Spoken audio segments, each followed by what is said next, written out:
Good night, everybody. Big Way CleanWayRecords YouTube and CleanWayRecords Instagram. Happy Thursday. It's Marilana for a very special event. CleanWay InSound.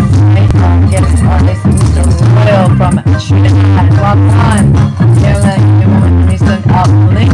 That is my roots and culture rhythm. You know, this one out. Make sure you go to YouTube. Check this out. Nice and all that great YouTube. Alright, let me go share out the link right now on Instagram. Copy the link. Right, now let's go share it out. Share it out. Let's share it out. Hope everybody had a great Thursday. Yeah, nice here in South Florida. It's really kind of nice, and then it's rainy now. It's been that kind of, weather. It just, you never know what's going to be expected. Right, hold up. Let me get these links going.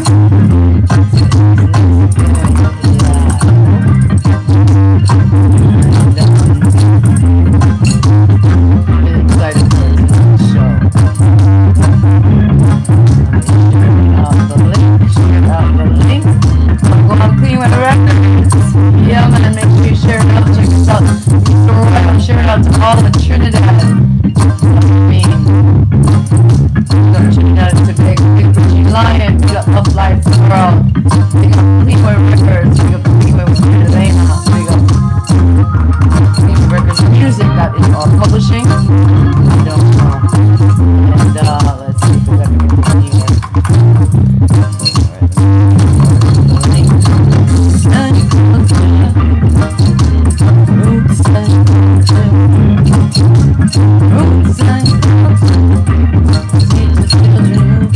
Yeah, man, wagwan. Alright, let me make sure I got this set up for my artist now. Yes, man. Mr. Royal, big up, big up, big up. Yeah, man, you see that? The request is there. Let me just, hold up, artist. I just want to share it out to a few places on here before you come in. Yeah, man, special guest tonight, Mr. Royal in the house, Trinidad and Tobago. Let me pull up the rhythm. So excited, so excited, so excited. And make sure everybody knows we are going live. And make sure I'm in the right place. Big up Escobar. And big up all my in the right place. Big up Escobar. And big up all my Instagram and Twiggy Ben. De Niro Group. Twiggy Ben. De Niro Group. Active members group. Big people's group. And Sparkles Black. Culture Ice. See. Get this out. Get it to all my alright, my audience. We're there. Yep, one more round. One more share coming in. I want to make sure that people get the link. Come on, Papa Richie. Yeah, I'm going to get a share to everybody in Trinidad tonight.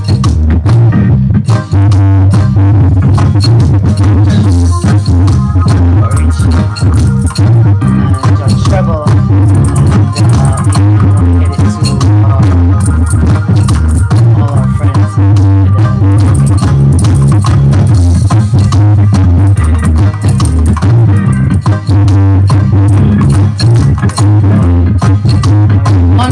One more share, y'all. Big up YouTube.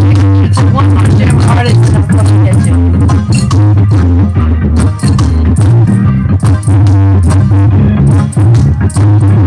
Big up my Treble, John Disciple. Yeah, man, big up all of our artists from Trinidad, know what I mean?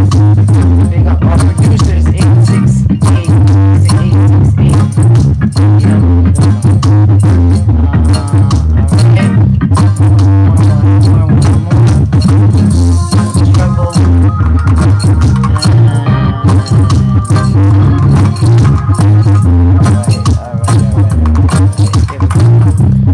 Let me load music and bring our artists in the house. Yes, I. Big up. Let me turn the camera. camera around. Rastafari. Blessed love. Yeah, man. Everybody share out the live. Mr. Royal in the house tonight. You don't know. Big up, big up. Kazmoo. Yeah, man. Share out the live. Reggae Addiction. Nice to see you tonight. Yeah, man. Let me cue that music down. Artists, make sure everybody's hearing me all right. On YouTube, they hear me as well. I just saw my. There you go, there you go. Selassie, yeah, Rastafari. Blessed love. Let me turn this around. Mr. Royal, big up, big up, big up. All right, let me cue this other one. How are you hearing me? You hear me all right? Yes, I'm in your loud and clear. It's a pleasure. It's a pleasure to have you in the house tonight. Is it David Royal or Mr. Royal? Because I saw both. Actually, it's Mr. Royal. David Royal is more like from a Facebook profile. Okay, okay. Wait. Sorry, there's a wire stuck, and I definitely don't want to, oh man, I don't even know what happened. My wire is stuck. Hold up. I moved this set. Sorry, my artist. This is a new studio the last couple of weeks, and where is this little, okay. I don't want to pull us out, once we get started. And the heat kicks up. All right, I think there we are. Good night, everybody. CleanWay and Sound. Welcome. Again, Mr. Royal in the house tonight. He said David Royal on Facebook. I think that's good. It's hard for me to get the phone out. I can never take the little phone to figure out the two. Rastafari, I'm an artist. Rastafari, it's such a pleasure to have you here tonight. Empress Marilana, good thanks for having me. Yes, I. It's so nice. Tell us, where are you in Trinidad? You're in Trinidad tonight, yes? Yes. Okay, what part of Trinidad are you? Actually, Shabona side. That's central of Trinidad. Central of Trinidad. Okay, we have like Richie Lyon, Judge Treble. They're in like Rima, which is a Rima in Jamaica as well. Is that Oh, yeah. is that kind of near to you or A little distance off. a little distance? But there's nowhere in Trinidad actually that probably is like 5 or 6 hours drive. Okay. Most places is like 2.5 for the most. That's not bad. Yeah, I'd like to see. Uplife World just joined in. Yeah, big up. Thank you so much for him introducing you and having you here tonight. Artist, I've never met you before. It's a pleasure and welcome to CleanWay InSound. Again, I'm Marilana Dumpling of CleanWayRecords here in Miami, South. Thank you very much. And the pleasure is all mine.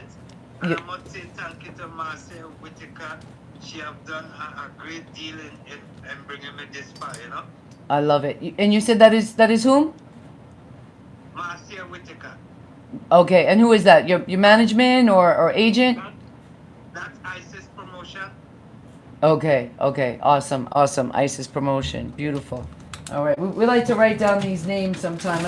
I should keep a book, because if I had a book, like if you came to visit me, in studio, I'd have a nice book and we'd have like settings for you and a drink. It's so hard doing everything sometimes, but we definitely want to do that. So big up to ISIS promotion. Also, Uplife World Music. Yeah, he introduced me.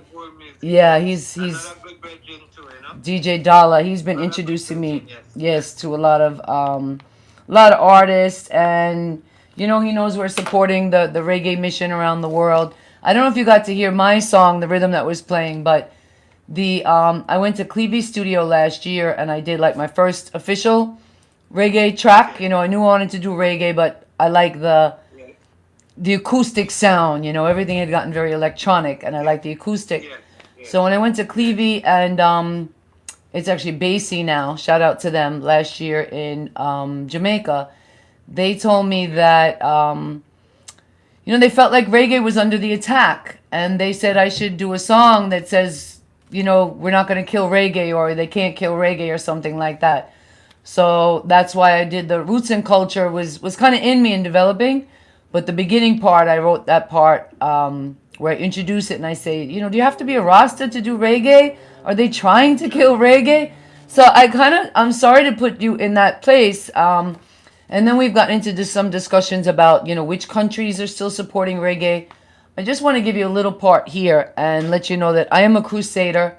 I love it. I just saw officially that the Bob Marley movie is coming out, like 2024. It's finally. I was actually in when I first went to Jamaica. Shout out to Neville Garrick, David Henry. I was part of. I mean, I got like this close to Tough Gong. I wasn't an artist. I wasn't like interested. I didn't say I wasn't interested, but it was something dormant in me. It was something that was part of me that I kind of they try to make me forget about. And Okay. but And shout out to Neville. I see that the movie is coming through now. It was a lot of back and forth. I know. I don't know. it's been a long, long time in coming. Yes, very long Yes, time. yes. Neville actually wrote the movie, the screenplay, over 20 years ago. I was in his place in California. Yeah, and he wrote it. And then I think it went to Rita. I mean, I don't want to speak poorly, but I know Rita keeps a very, very tough, very, I guess, militant eye on the Tough Gong rhythms, on, all the productions. So I see it's Yeah. coming out. I'm really, really excited. The other thing I wanted to share with the artists is kind of interestingly because of, I guess, my complexion and being a U.S., a foreigner maybe to the places where reggae was born. Yeah. That's why Clevie and them said, use your complexion. But the funny thing is, or the sad thing is, in here, like when I first came into music, the big record labels, they really don't recognize the genre. They kind of make fun of it. They have this little, yeah, I mean, I don't know. I'm curious to see anybody who's really been signed like in reggae, but they said they call it like Islander music, or Okay. yeah, Yeah. they First time I have heard of that though. yeah, they kept trying to ask me like, what are you planning to do? I have people actually trying to work with me from major labels, and they Yeah. say they're having difficulty to know how to fit me in. I mean, well, it's so crazy. And then I have other places where they're like, "Oh, she's trying to steal the culture," and the truth is, we all have to be crusaders of the culture. It is to me, it is the grail of music. It's a very special music. Your tracks, your quality of music is, I just tell everybody sit back, relax tonight, and be prepared. For a real musical treat. Um, it's just my favorite sound. Thank you very much. That, Thank you very much. so tell us the name first of all. I love the name Mr. Royal. That's just so so special. So Rastafari. So tell us a little bit about that. Yeah, well, the name had gone through some changes though, you know, because first it was Royal Dainties, and because of how people had some issues with the spelling of the name, Ah, okay. I uh, did I did uh, see uh, that. yes, I kind of had a change after me and Capleton had a little talk and a little reasoning. He actually enlightened me about the spelling of the name and so on. And after looking into it, I actually realized that it was true. So then the name went, under some changes. I took off the dainty and I put Mr. And so far it's working. Sorry, somebody just came in with a big thing, and I love that. Cecilia said now most white Latinos and Africans are using of reggae to sell their music without giving Jamaica its big up. Um, I don't know. I don't know if that's true because I definitely am giving the big up, and I'm still getting the fight. So, in some ways, I think Jamaica doesn't like to share. I wonder if they still fight Bob. That's what I want to see if that comes out in the movie because I feel like they still fight Bob. Bob got accepted all around the world, and I still feel like I don't know. I don't know. I'm curious to see how it evolves. I'm really curious to see how it evolves. But I thought they were giving me a fight like because I did dance hall, and I said, oh well, when I come out now and say roots and culture and quote Bob Marley and Marcus Garvey, like they're gonna see and almost the opposite artists. It's like half the people were like Brave Move, Empress, and then there's still another half of the people that are still like culture vulture. White people shouldn't be doing reggae, and man, I just think that's so. I think that's so opposite. My my my question is though, does these big labels accept dancehall music? Do they recognize dancehall music? Um, I don't think so. I don't want to speak how I see it as an American. How I see because of how like reggae came to me. I'm a New Yorker. All right. So as a New Yorker, I think I have a pretty Yeah. pretty good expertise on music and the traveling of Shout music out and to all New Yorkers, yeah. in modern time. Yeah. I grew up with Latin. My dad is a Polish man that loved Latin. He always taught me about the Afro-Cuban rhythm. Now he, as a Polish, Italian Polish, was always welcome in Latin music. Nobody ever, Okay. I mean, he didn't go into it officially, I guess. You know, he didn't record and voice, but Okay. Yeah. he produced the biggest Latin band. He still plays with them. He's very well respected. Nobody ever called him like white man or, yeah, it's kind of bizarre to me. All right, so wait, the question now. So here's what I see. I see that hip hop and rap and all these things really, and even rock and roll, it was stolen. It was stolen. It was taken. Jamaica has the hand on music. You know, I don't think that anybody can really deny that. Some people will say now maybe that's all Jamaica had and they fight too much for it and now it went overboard. So the original hip hop to me was like a combination of rock but with the speaking, with that reggae style, the voice of the ghetto, the voice of the real people. Yeah. Then there was that coinage like from people like DMX that I would akin to like a Vibes Cartel that were coining the language, the song, the music and making it more adult, but they weren't, it wasn't in your face with that dirty slackness. Yeah. Yeah. You get me? There was a separation of adult styles of the music, and Yes. now to me reggae never did that. Reggae's always been the grail. I studied like opera and classical, and what I feel now is reggae is probably more sophisticated but in such a natural way that it boggles everybody's mind. I think nobody really knows what to do with it. You know, I really believe it is the grail of music. You know, it is the joyful noise unto the Lord. So forget giving Jamaica credit, forget giving anybody credit. If you're not giving the Lord credit and speaking the joyful noise the way it is, then you shouldn't be doing reggae. I don't care. Yeah, that's where I'm at. Definitely so. But now, you know, it's crazy because now like the Afro music, the original Afro music was like more colloquial, their own sounds. But now what I think they did in their genius is they went back to their roots, but they traced it around the world. So they said, okay, Jamaica did this place did this, US did R&B, Europe did this, and now they're calling it Afro. And to me, Afro is soca, Afro, reggae. It's a little bit of everything. So I kind of hate the whole genre thing. I think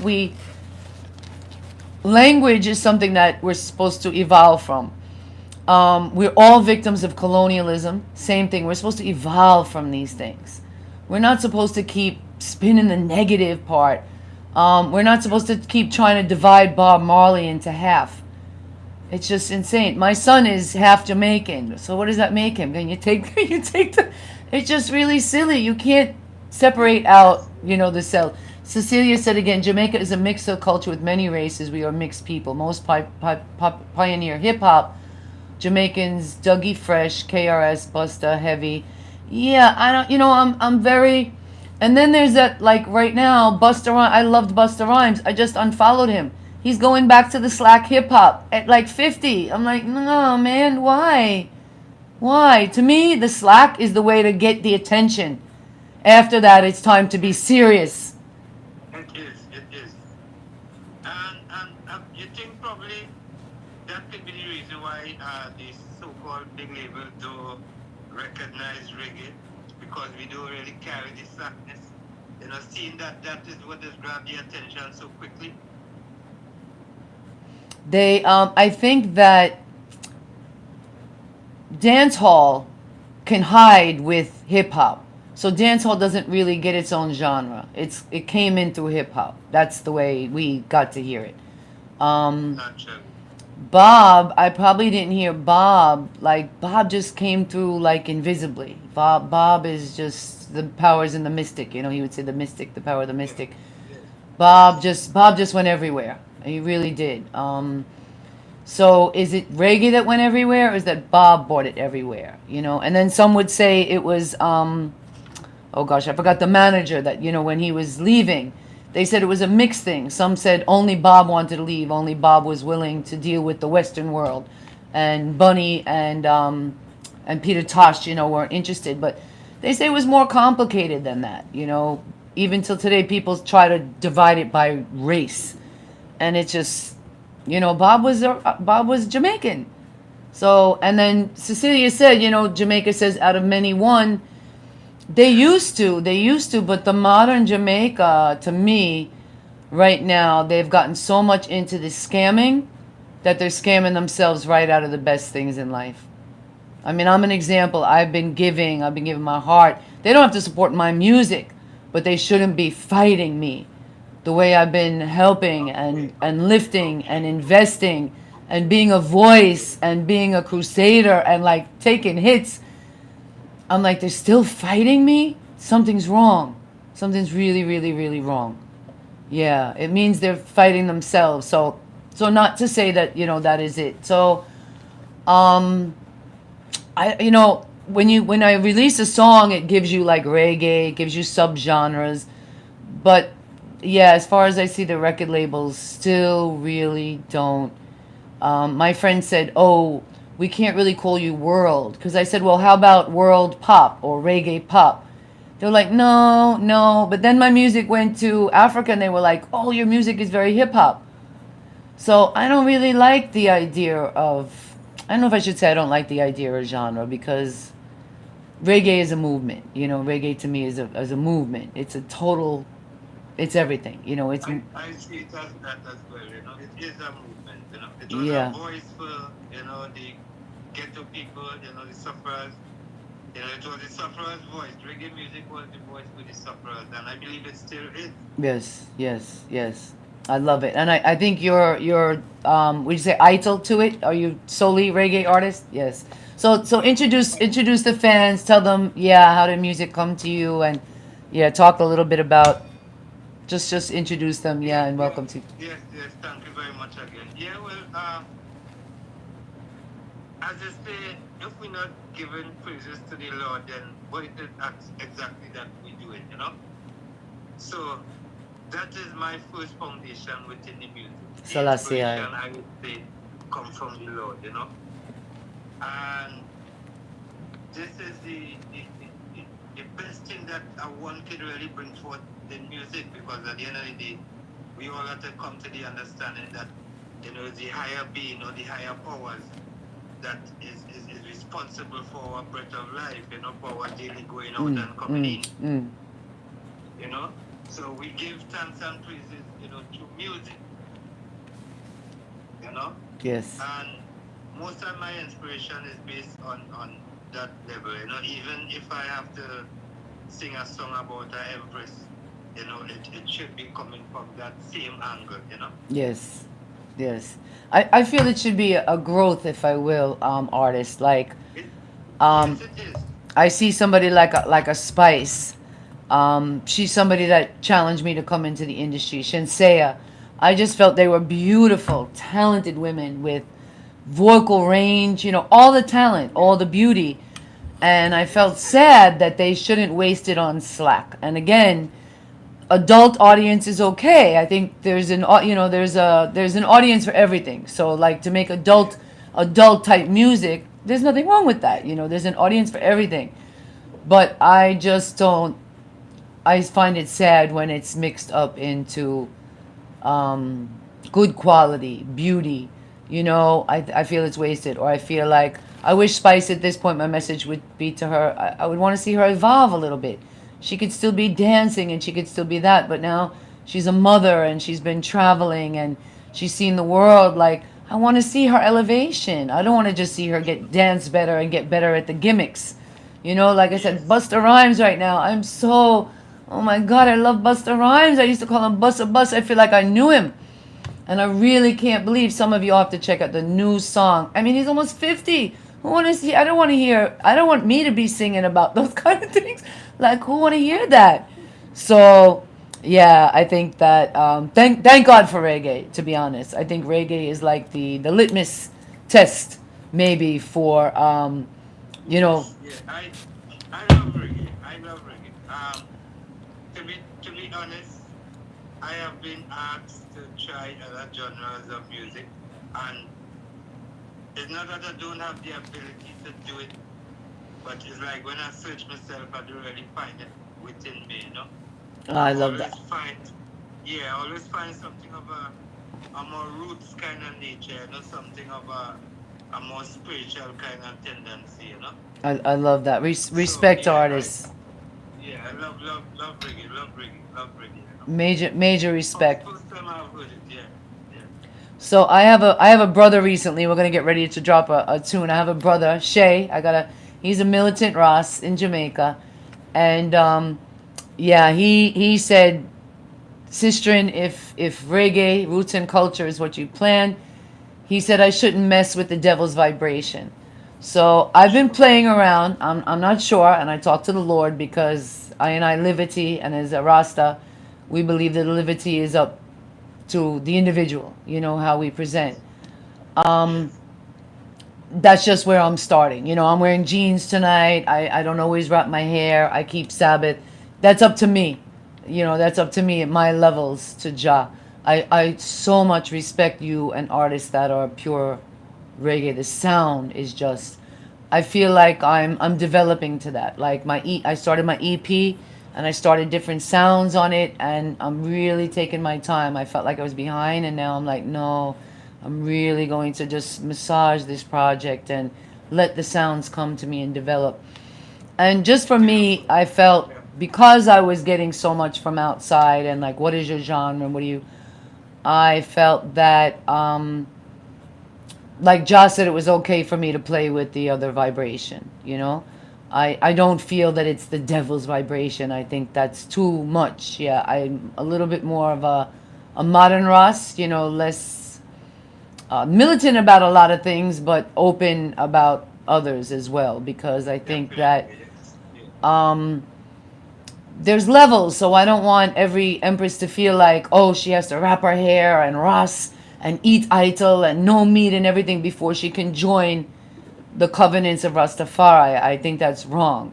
I believe that, yeah, there's just levels. I think there's much more female voice needed, and much more female voice that maybe look like me or other things needed. When I see the Bobo and I see they're so militant, I feel like they separate out the woman, and I'm still looking for, where is Alpha to Omega? Where is Haile Selassie to Empress Menen? It's still missing so much in our culture, that this is what I hope to bring. So let's table it, because we're at CleanWay InSound. We love the intense conversations. Last week, my artist, oh gosh, we went like 2.5 hours, because we can go very deep here. So I appreciate artists, and I don't want to abuse your energy or your strength, so you let us know. It's But all good. It's all good. It's all good. I ye- really enjoyed the conversation. Yeah. thank you, man. Thank you. So let's start with Ghetto Use. Let's drop Mr. Royal in the house tonight. Ghetto Use. Best of love. Yes. Give thanks a lot. Get the music down, but it's out of town. Yeah, I'm really thinking they're coming to town. Right, Trinidad, I Rasta.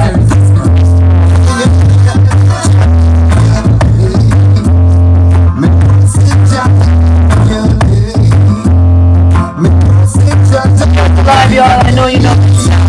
Big up the artist. Much respect. Sound is royal. You got the right name. Sound is Mr. Royal inside. And you hear that? What do we say? Joyful noise unto the Lord. You hear that? The first 4 bars. What do we hear? Stanford, planet Earth. What do we hear? Pull that up. Big up all the people used out there. Yeah. Iration. Rastafari.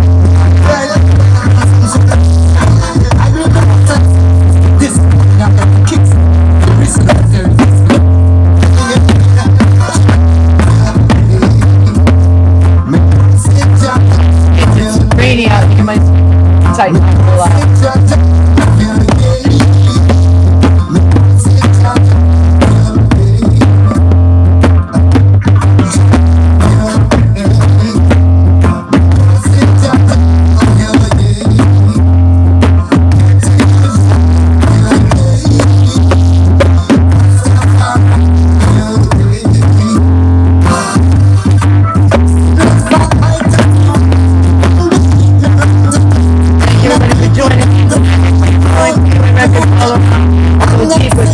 Reggae, dancehall, afro.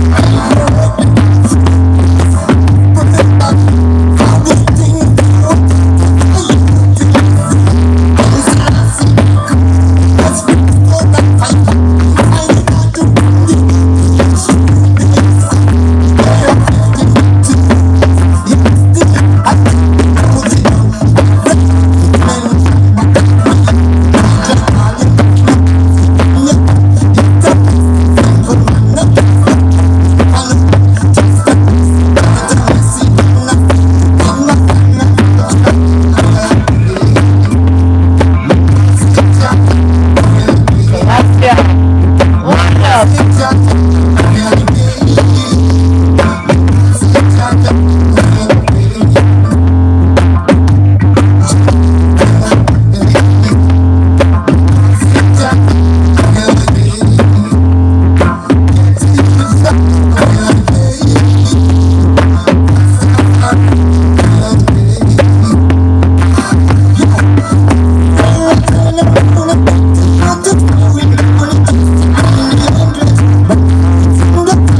Big up God, big up Trinidad and Tobago, big up Kenya, Ghana, Gambia.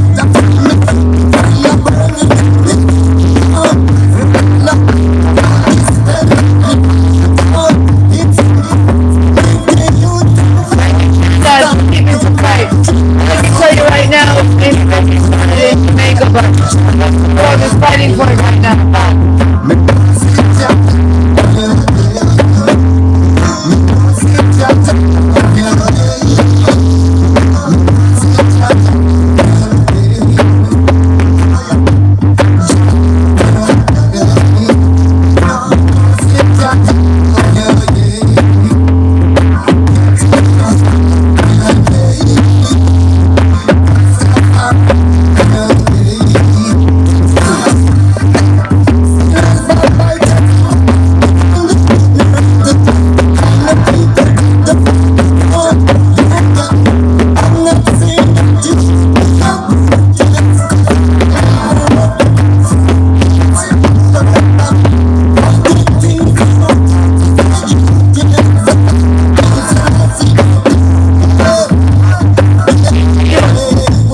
I do something. Roots and culture.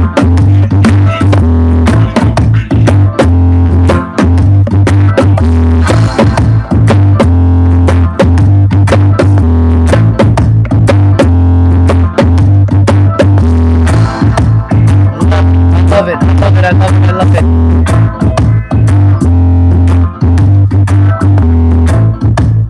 Great rhythm. Great rhythm. Tell us a little bit about that production and then give us a little bit about the ghetto youths in Trinidad right now. Yes. Well, that rhythm was produced by Free World Studios.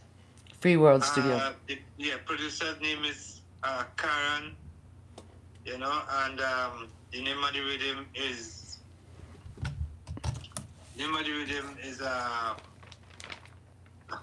Oh, you're good. You're good artist. Don't worry about that. It'll come to you. Ush, ush, ush. Yeah, man. I know you want to credit the producer in Trinidad. yes, it did produce in Trinidad, Okay. you know. The thing is that there are some other artists on the rhythm as well, you know. Okay. It's Okay. it's a new project that this Virgin Karen is trying to put forward, Okay. and also it's like a compilation. There's about 6 artists on the rhythm as well too, you know. I want to say big up to all the artists them same way too, you know. Yes, sir. Yes, sir. Everybody putting out the effort, everybody trying the best, you know. So you just have to glorify your brother work still too, you know. So Yes, sir. big Yes, up all sir. the artists, Yes, sir. you know. Yes, sir. We're big. We're big. Cleanway. I'm really big about that, and I'm really trying to teach other artists that I don't care if you don't get any love back, any likes back. Just keep giving out the love, man. Just keep giving out the love. I gotta say, like doing this music thing, it takes so much. Like my Facebook, I just want to let everybody know right now. This month on my Facebook, the record labels told me to show my own story of roots and culture. So that's what I'm doing. It's a message to the artists that it's good to do that. Use these social media platforms. And they told me to go back to they said Facebook is the place to really share the roots and culture, share your pictures, and get in touch more with the fans. So that was suggestion. Shout out Mike Burkell told me to do that.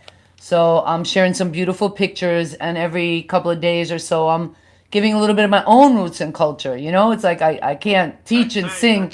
That's nice. I could take some of that advice as well. Yes, I. That's what we're looking to share. And there was another piece of that. Sorry, the roots. Oh, we have another group, Majestic 868. I don't know if you know them from Trinidad. And I love what they do is they're doing compilation, but they're doing something that I'm trying to do now as well. And that's that each rhythm, we change the rhythm for each artist. So no artist goes out on the rhythm exactly the same. I don't know if this Karen is also doing that. So maybe on yours, you add a little, I got these little instruments, from Gambia. Yeah, and I did a lot of this little stuff on my track. And actually something I did really cool in Roots and Culture, a few people asked me, a bowl of shells, a big glass bowl filled with a bunch of shells, and I made that a sound in my song. So yeah, like a new instrument. A new instrument. Yeah, I mean I'm sure somebody's done it before, but yeah, so this is what I'm doing now is like slowing down to have like a more signature track. Oh, and I was telling you about the Facebook because when I went into music, like none of my friends, I don't know if because I did it older or I didn't prepare them, they all just like silenced me. Like they didn't leave, they didn't stop following, but they will not, it's the craziest thing, they will not like my music. A few of them like sent me private messages. Yeah, like I knew I wasn't crazy, and like I had to go through a period of like, seeing their stuff like normal, liking it, loving it, and not getting any response, but then consciously saying, wait a second, what's going on here? And it's so easy for me to just say, screw it, I'm not going to like their stuff anymore, I'm not going to love what they're doing anymore. But I said, no, I'm going to keep doing it because I feel it. I feel that they're doing this purposely because either they don't understand or they're scared for me. So that's my message to all artists. Follow what somebody else does. Emulation is flattery. Can't speak tonight.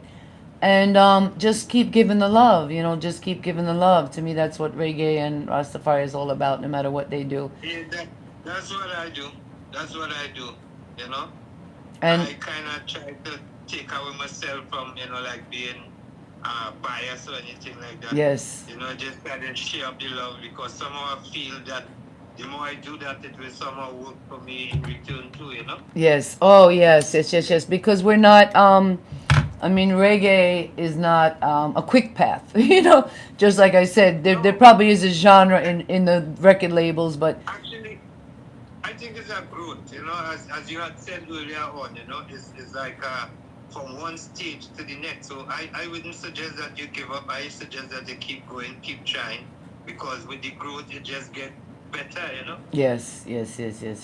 Oh yeah, it's a mission. I always give these lessons, to other people and to say, use your Facebook. And again, to other artists watching, don't give up and give that artist strength. That's the other thing. I see a lot of your fans here tonight. I thank them so much for coming in and joining. Give the artist a chance sometimes, be the one to take a chance when they're coming out and lift them up or play their song or, that's how we get paid is by a like or by a follow or by listening to our music. Yeah, man, I love that one. Talk a little bit about the Ghetto Youths. Are you in touch? Are you working with the artists, young artists, or are you doing anything? Well, actually, I have a brethren I just do some work with. His name is Jafire TBI.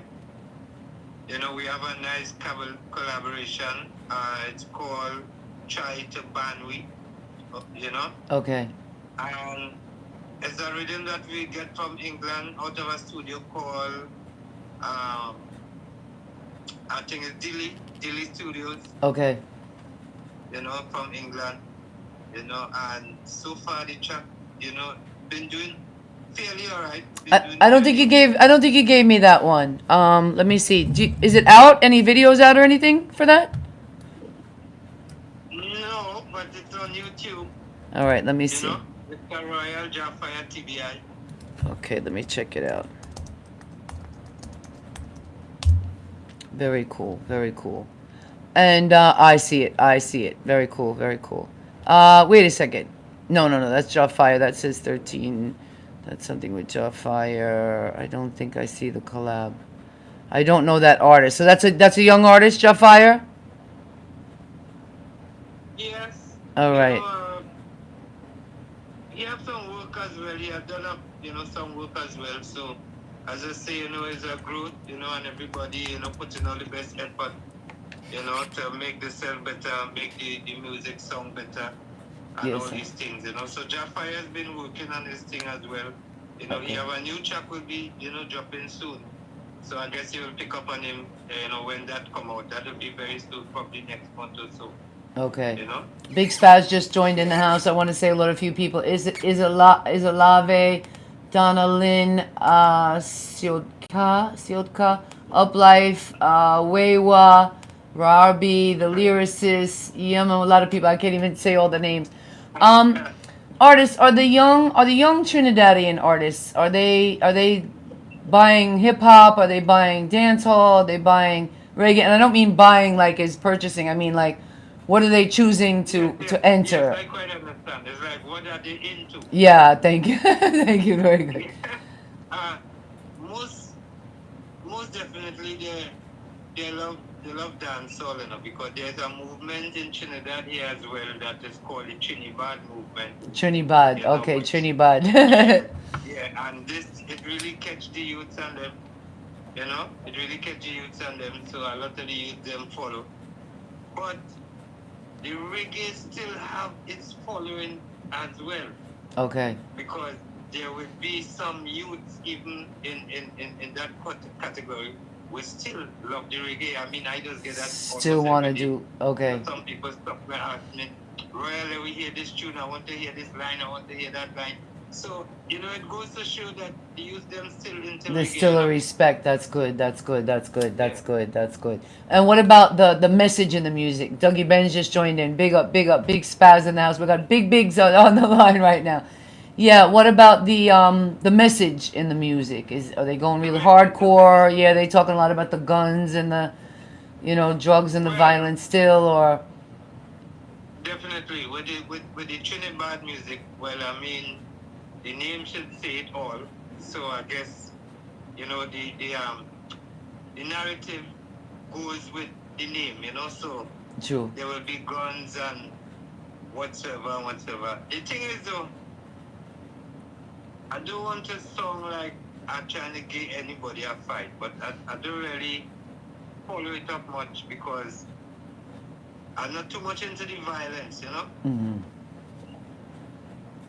Not too Respect. much into the violence, Respect. Yes, But I wouldn't try to fight my brother for doing this thing because I know enough get to use how they using it for a stepping stone to try to get out of whatsoever poverty, whatsoever problem, whatsoever they may be in. I respect that artist, man. I love how you said that. Yeah, man. I give you a lot of respect for that. That's kind of where I am too. Like I used to teach in New York City schools, just for an example, and my mom, Lord rest her soul, she used to say, they have this thing called the do-rag, right? They don't even wear them anymore. Now it's a wrap or something. But when the guys got their hair really smooth and they'd wear this rag, we call it a do-rag. And I remember my mother saying, well, you're a school teacher. You shouldn't tell them to remove their do-rag. You should speak proper. And I said, Mom, I can't do that. If I come in the classroom and say, please remove your head coverings, they'll laugh at me. So you have to you have to meet them a little bit on their level and then bring them up. That's right. And then bring them up. So I think that's where I'm at. Like, I really love the hardcore. Honestly, to me, like coming back into music now, I knew I wanted to go to roots and culture. Yeah, I love roots and culture. True. But I also felt like, yes, I did want to meet them. I do love the hardcore sounds. And I was really getting annoyed that I would listen to these hardcore beats and these messages. And I know, yes, that the message is rough, but I felt like they really were just sweeping the whole message to be that. And I didn't want to buy that. I don't want to buy all that.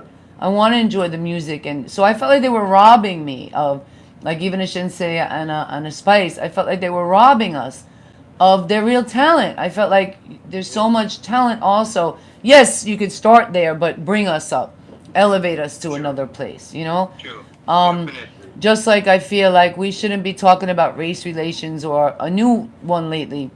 You know, some people say don't bring this up, Ross Dumpling, but I have to because it's what's current. I keep getting this thing about slavery.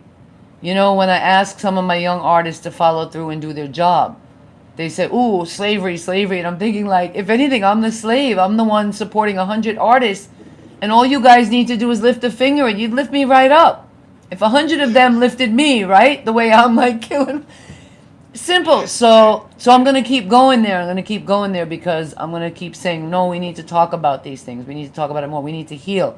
If this is really where we True. feel, and shout out to my Rastafari brethren, Scissors Camp in Jamaica. They've been working to adopt the not adopt, but the Universal Declaration of Human Rights has been in Jamaica since 1965, but it has not been really accepted the way it should. So Okay. they're supporting this and sending. I actually sent this document to a lady here in America that was nasty to me, an agent. She went sharing it out to everybody, saying I made up this document. This document is so serious. Like it's from Sizzler's people, and it's signed, to the Haile Selassie like commission, and these people think I would make this up. Like, oh my gosh, like it's so. So there's like the spiritual warfare out there, and I'm just here to say, everybody, just do your homework. Just do your homework and Yes. heal and be willing to tell somebody of a different look or maybe of a different culture that, colonialism is a problem, and, let's talk about it. Let's talk about it. But the Definitely. Definitely. labeling and the dividing or the like the slavery thing, man. One of these guys lost a whole opportunity on my label, and I don't really think they have a clue. My son says it, "Mommy, they Okay. just see you and think opportunity." But they're missing the real opportunity. Some of them just think, "Oh, she'll have money today," and I love my yard, I love yard. And they think, money today, but they're blowing their future. They don't realize I'm somebody that will give you a future. My son will tell you, my mother will fight for you to come to America. She'll fight for you to get on a show. She'll fight. All they got to do is not cuss me out, artists. Just like don't cuss me out, or don't come to Yes. me with Yes. this Yes. white thing or slavery thing or even sexuality thing. I don't want to hear it. It doesn't belong in my music. So Sure. anyway, that's where that's at. So Definitely. I hope that Trinidad, I feel like right now Trinidad is really, I don't know, you guys are really, you guys have a serious reggae movement still going on. I respect that. I definitely want to come to Trinidad. I'm not saying Yes. it's like Yes. gone Yes. from Yes. Jamaica, but I had a real tough time finding it. And you guys are Yeah, starting to, a lot of these guys, a lot of my brethren, them really, really working hard on, getting better songs and all this stuff. But yes, within saying that, I personally still want to, big up all the general them from Jamaica still, because, I must give respect to where respect is due, yes, and I, from a little youth coming up, had looked up to plenty of these artists from Jamaica and still do, even up to now. we have to. I want to show you something because I think that I think they need our help, to be honest. So I'm there to help, but I'm also not going to push my hand. So where Yeah. I'm not saying like you guys are doing it better or different, but I think sometimes I'll give you this. I studied Orthodox Judaism as a younger girl. And even like Okay. Rastafari, I'm not born to Rastafari. I don't have parents. I didn't have Okay. family around me that were Rasta. It came to me a different way. I think those of us that learn it usually do embrace it with more zeal than those who are Sure. born into it. That's all. Sure. That's just a Sure. simple message. Sure. But this is an awesome book, y'all. I don't know if you've seen this. And again, a lot of this is coming to me from non reggae, non Jamaican. This actually came to Okay. me from a Jewish guy here in Boca Raton. I went to do a photo shoot, and what I was really, this book is gorgeous, artist. I would love to get one of these in every like studio in the world. You know, it's got like little handouts. It's got little show things. I think it Yes. sells for Yes. about Yes. Yes. five Yes. hundred dollars now. I got it on Amazon, like an used copy. But what I was fascinated is the first reggae artists did not get royalties. They did not get paid. The music was really stolen. It was like an extension, I guess, of modern day slavery. It's still kind of like that. I see that Jamaica and a lot of smaller places don't really know about BMI. I'm surprised to find some artists now that come to me that I'm like, I'm almost embarrassed to work with them. You guys are so experienced, so big.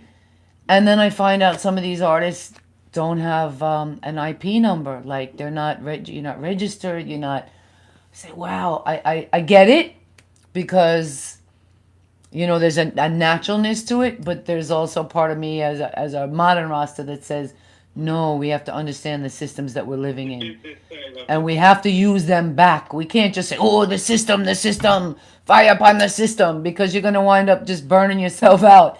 We have Sure. to work. Definitely. Big reggae show must be kept and showcase the art. Yes, yes, that's the other thing.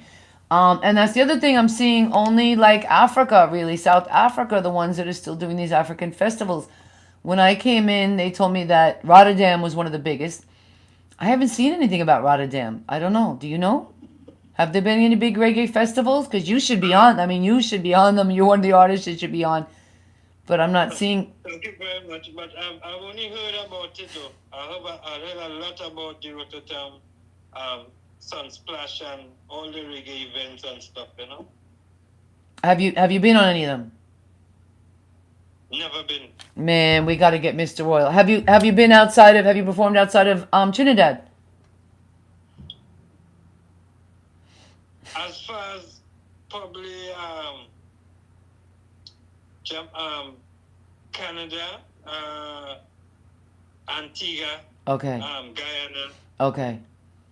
and Barbados, but that's like some years, very good years are back, probably like 14 or 13 years, 12 years somewhere. Flow risk. That's when I was just coming out with my brother called Marlon Ganja Farmer, and it's Yes. actually he that took me on that little tour with him. Okay. So it was like my very first experience outside of my country. Well, After that though, it's like I've been working hard to try to make a name for myself, and I must say thanks again to you and ISIS Promotion, Marcia Whitaker, for bringing me this far, you know. you're welcome. Well, I'm happy to get to know you. Flo Rathers has a great idea. She says, ISIS promotion, link up a team. Let's do this. I'll tell you, I've been getting asked to do shows in Ghana. I did go to Gambia. But I'm not a promoter. I mean, I wear so many hats, but I really just want to be an artist. Like that's my real dream. I just wanted to do everything, so I knew it. I wanted to get the safety because I knew from a little girl that artists need safety. I'm going after a few people right now in the industry that's been nasty to me, and I feel like if they're nasty to me, then that's not a good tone because then it's a good chance they'll be nasty to other artists. And I feel that Exactly. artists need like a union. I feel like artists really need that respect. Definitely. I cry, I get emotional sometimes for that little girl in me that my brother used to go with my ear and say, "You're tone deaf. You're tone deaf. Stop messing with my drums." And that's serious. That's like really, really, really serious. As a little girl, I didn't really catch on to it, but when I started coming out and decided, I go back to that little girl and I say, "Wow, look at that.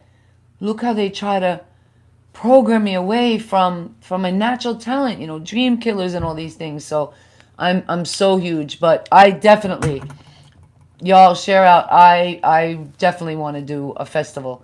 I want to do reggae. I feel we should do a festival. That we were going to do the Lift the World tour. I sing a song called Lift the World that just came to me. I was in a horrible situation in Jamaica. Horrible situation, like horrible. And this artist got this rhythm and they gave me the rhythm at the same time, and this artist was, I don't even want to go into detail, but it was horrible. God gave me the whole song. The whole song was just there. As I got the rhythm, it was, I've been so many places, looking all around the globe. I see the struggle in our faces, So right now I just wanna lift up the world. Right now I just wanna lift up the world. I see brother turn on brother. Sister just don't overstand. Mothers selling out each other. And we just don't know where we stand. We just don't know where we stand. And honestly, when I did that song, it's when Trinidad and Tobago, Richie Lyon, Judge Trouble, a couple of them recognized me and they were like, yo, we want a dub play to this. And they saw the mission. And then I just kept going, artist. I wasn't like ready, you know. I just kept going and going and going and going and going. But truthfully, from there, I felt like, no, we got to do a Lift the World tour, man. We got to do a Lift the World, you know, real reggae tour. Flo Rathers got to get in touch with me. So we really have all the people.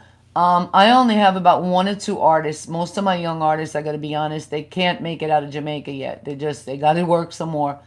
But my real, and recently what came to me is, like I said, I want to start it here, gather up a couple of the U.S. artists, like in Miami, a hub, fly to Jamaica, we pick up a few more Caribbean artists, and we go to friggin' Africa, man. And we just, from Africa, we leave from Africa and tour out from there.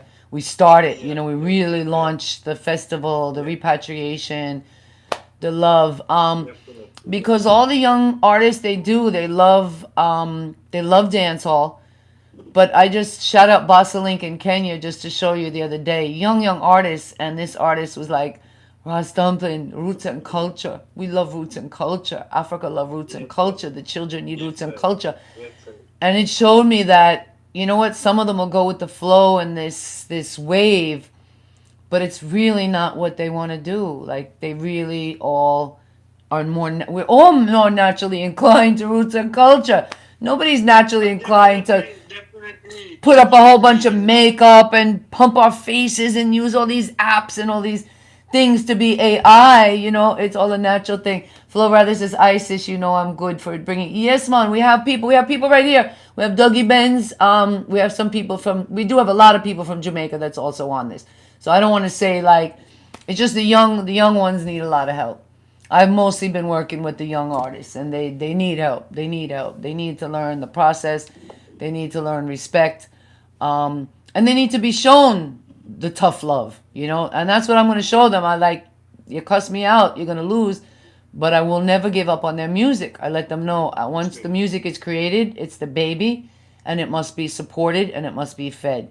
If you as the artist want to mess up, cuss me out, whatever, as long as you didn't commit a crime, I'm going to keep feeding that music. I'm going to keep feeding the baby that came out of the love of the relationship. Very nice. And I think that's a big message even worldwide to, like, my son's father was Jamaican. We didn't make it through. He was young. I could have bashed him. I could have had him hurt. And my thing was, no, get away, you know, live and let my son know you were made from love. And it worked. It worked. His father now grew up. They bonded, and he didn't have that, like, mommy programming him like, oh, daddy this, daddy that. I kept him away. You know, I said, no, daddy has to follow the rules, but he loves you. So love is the answer. You know, love is the answer, but tough love. And so far it works. So yeah, man, let's hope, my artists. Yeah, man, I'm gathering up for this. I'm kind of going more reggae, more roots and culture. I'm releasing an album that's like collabs, all different collabs that I just was open to. Nice. But I'm hoping, I think with my, you know, complexion, I was part of, like I said, the whole Bob and Neville Garrick. So the fact that Bob's movie's coming out. One other thing I don't know if you heard, I'm curious.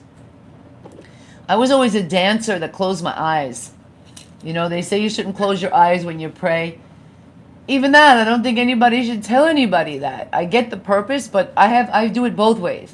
You know, there's times when I've been on stage and I perform and I'm conscious and there's other times when the music just, I do have to close my eyes. And I heard Bob used to do that. I don't know if you heard that or if you felt that. Can you relate to that? Have you been on stage where the music kind of just takes you over and I it's... think most artists do that. You see, there's you know that moment where you need to, like, put that extra feeling into your song, you know. So And that's where the extra feeling come, because you remember all things is from within, you know. So when you close your eyes, you know, it's like you gather all the feeling from within to bring out, you know. Yes, yes, Yeah, thank so you. I think it's a thing that happened to all artists. Most artists I know. I see it with most artists, you know. Even myself. Okay, thank you for sharing that. I feel bad. That's my selfish part of the show, you know, because I love to have the reasoning. I want to do something I just saw this week. This is really cool. So, Yeah. it was what's his name? Oh gosh, I can't. He sings Lionel Richie. Lionel Richie. This was on TikTok this week. It's something like this.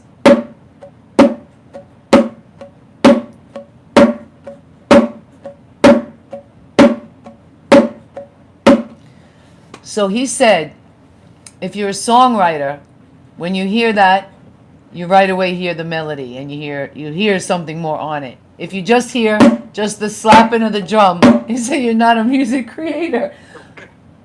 Have you ever heard anything like that? So he said, yeah, if you're a music creator, as soon as you hear any kind of a beat, Okay. you're hearing the other stuff. Yes. I understand you. You're hearing the other stuff together. So how do your ideas come to you? Do you get a rhythm? Are you a singer? Do you play any instruments? No, I don't play instruments. Well, the vocal really is an instrument. Right? That's the biggest instrument. Yeah. So, Yes, it is. but it's something we But practice. when I get a rhythm though, that's where I get my melodies and things from, you know. Somehow it doesn't take long though, you know. And if the rhythm is like a real special one, a real nice one, you know, like it happens even faster. Okay. You know? Yeah. Sometimes though. Yeah. Um. Very rare. I might like build a tune without a rhythm, but then sometimes I might end up in problem with that because I might find a rhythm to put the tune. Yes. So You the know? sound kind of has to come first. That's why I call the show CleanWay InSound, because it's the sound part. You know, the vocal is sound, the music is sound. Yes. That focus on like the seed of the creation, the concept, the development. On the one we heard earlier, was that all your vocal on that? The backups and the harmonies? It was. Yes, everything. Yes. Very nice. Very good. Very well done. Do you have one studio particularly that you deal with? Do you No, actually, not really.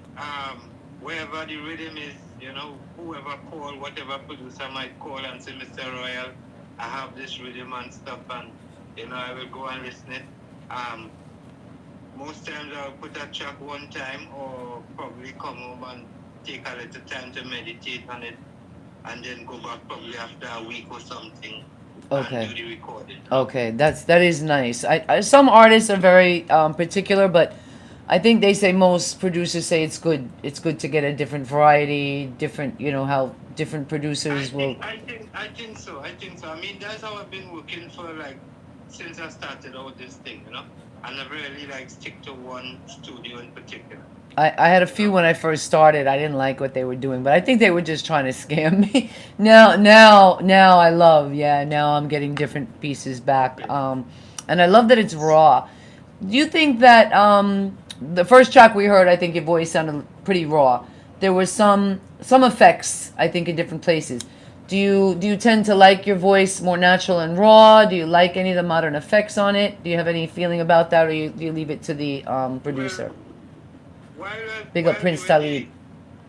While doing the actual voicing, the actual recording, I rather do it like flat or raw, normal, you know, and then after they could probably add the reverbs or delay or echo, whatsoever they want to add to it. But while doing the actual recording, I don't like to have the effects on, because somehow when I do the actual recording, I don't get the feedback in time, in the correct time, when the effects is on. Thank you for that. Yeah, I love that.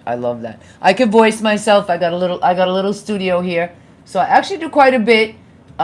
Same thing. Same thing. Yeah, same thing. I mostly do raw. Yeah, I'm a musician too, artist. I could play some instruments. I play drum. I play piano. Yeah, I actually was able to write music. So, but I don't know. I came into this thing like I don't know. I'm just blessed. I'm just blessed. I just thank Jah for for the way it came to me, for the way like at this age that I built this big label so that I can have fun, so that I can be safe. I try to invite other artists on it, as well. We're getting a great response today, and a few people say they think you should be way up on the charts, and I agree. When Uplife heard me and I listened to one of your songs, I was like, oh my gosh, he's getting me some really big artists now. Yeah, I really felt like that. Your music is amazing, and I hope Thank you very much. and maybe it is that I'm collecting all of us, and I am gonna be the one maybe to do a big, reggae festival, more pure, if you will. I think that reggae is big enough. I think that dancehall is big enough that maybe we shouldn't be mixing them up anymore. Maybe that is part of the problem. Maybe even Jamaica's a little confused about that. You did mention Capleton before. Do you have any collabs with any big Jamaican artists? And have you been there? Actually, no. I have no collabs with no big Jamaican artists as yet. I'm still hoping to do. Okay. I've been to Jamaica though for like I've spent 3 months there. That was around 2007. I was trying to do some recording with Bobby Digital and stuff. Shout out the Bobby Digital. I had a brother-in-law Bobby Digital, but he's not the Bobby Digital. Big up artist Okay. Appledon just joined it. Wow. Yeah. Actually, I had done 12 tracks with Bobby. Wow. The thing is that the people that I was working with, I'm not sure or I don't understand even now what was the problem that took place that it didn't actually work out where the publishing and distribution and promotion and thing was concerned, So you did 12 tracks, which would be an album. That would be an LP. Definitely. It didn't go out? It didn't go out? It didn't go out. Oh my God, my artist. I'm so sorry. No star. Shh. That's a hurt. That's a big hurt. How did you deal with that? Yeah, how did you deal with that? For some months I was, really, really I don't want to use the word depressed. No, I was but really dark, bad. right? Dark, I think is the word. Yeah, dark. But the thing is that so much music I feel, it just give me a little more incentive, a little more encouragement to say, well, okay, that 12 didn't work. Well, I'll do 12 plus 12. Selassie, I love it. Yes, I. Have more to do. Man, I wonder if they're keeping it or they're waiting for you to get big. There is kind of that. I don't know if all producers do that, but I know there are. And again, I've done a lot of music in Jamaica. Sometimes my guys get upset, Jamaica, but that's where I'm doing music. I have a studio in Jamaica. Oh gosh, this you see that we're getting into a deep conversation, and look at that. The internet is tripping. Man, this is powerful. This is so powerful. Laura, Gracian, Drews, well gone. Oh my word. Artists, you might have to leave if you hear me. Maybe leave and come back in. Sometimes the phone heats up. We definitely want to hear more of this. No problem. Okay. Yeah, just watch it. We're back here now, though. You're back here now. Yeah, man, that's powerful. Oh, artists, thank you for sharing that with me. I'm so sorry for that experience. What I was saying is sometimes people get mad at me, but I'm going to be honest. I have a studio in Kingston, Jamaica. There are a lot of producers that I know of. I don't know if they do it outside of Jamaica, but there are a lot of producers that I know will hold the music until the artist gets big. Yeah, they don't want to put out the music. They'll voice and they want to put it out that time. So I don't know if that's what happened to you, but Bobby Digital, yeah, man, I think you need to do the right thing. Everybody knows this, Mr. Royal Bud. Let me drop a next tune, you all, with the sound so that we can, yeah, man, we can. This is Marilana.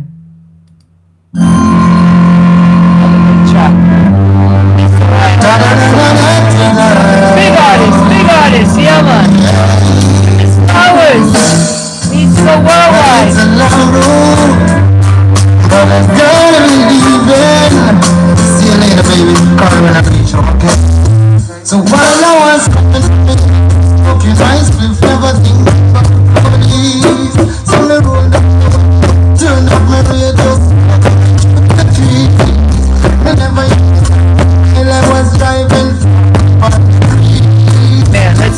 Let me pull that in again. Wait. You hear you say floating upon the breeze. You just come in floating on the rhythm, artist. I ain't gonna lie. You give me chills. Yeah, man, you definitely. But that's something beautiful about reggae too. There's a lot of really, really big reggae artists that's not really, really big. But I'm sure Ja. Yeah, man, Ja has us in his army for sure. Ja has us in his. This is beautiful. Look how. Listen to how he floats in on this rhythm. I don't know what happened to my glasses. Can't even see. InSound, in the house.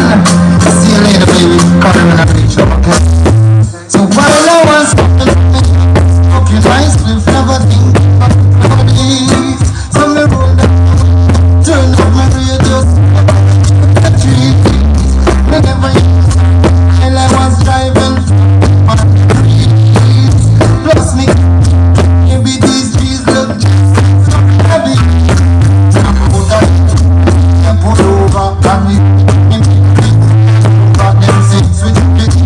Open the door with your hands up. Step out on the yard. Kill people. We say I'm people. Them say why you think I'm like a people. Oh no, people rasta people. I feel with you global. Send me a global.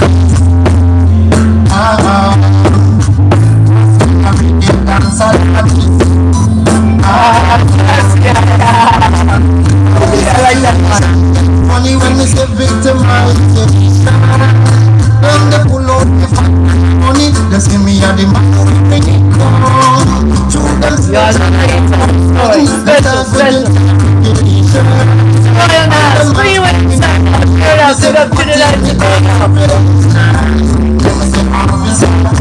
Mr. Royal, me go for the pussy, I got the crystal and me sing a one. God sends the girl go. I love it.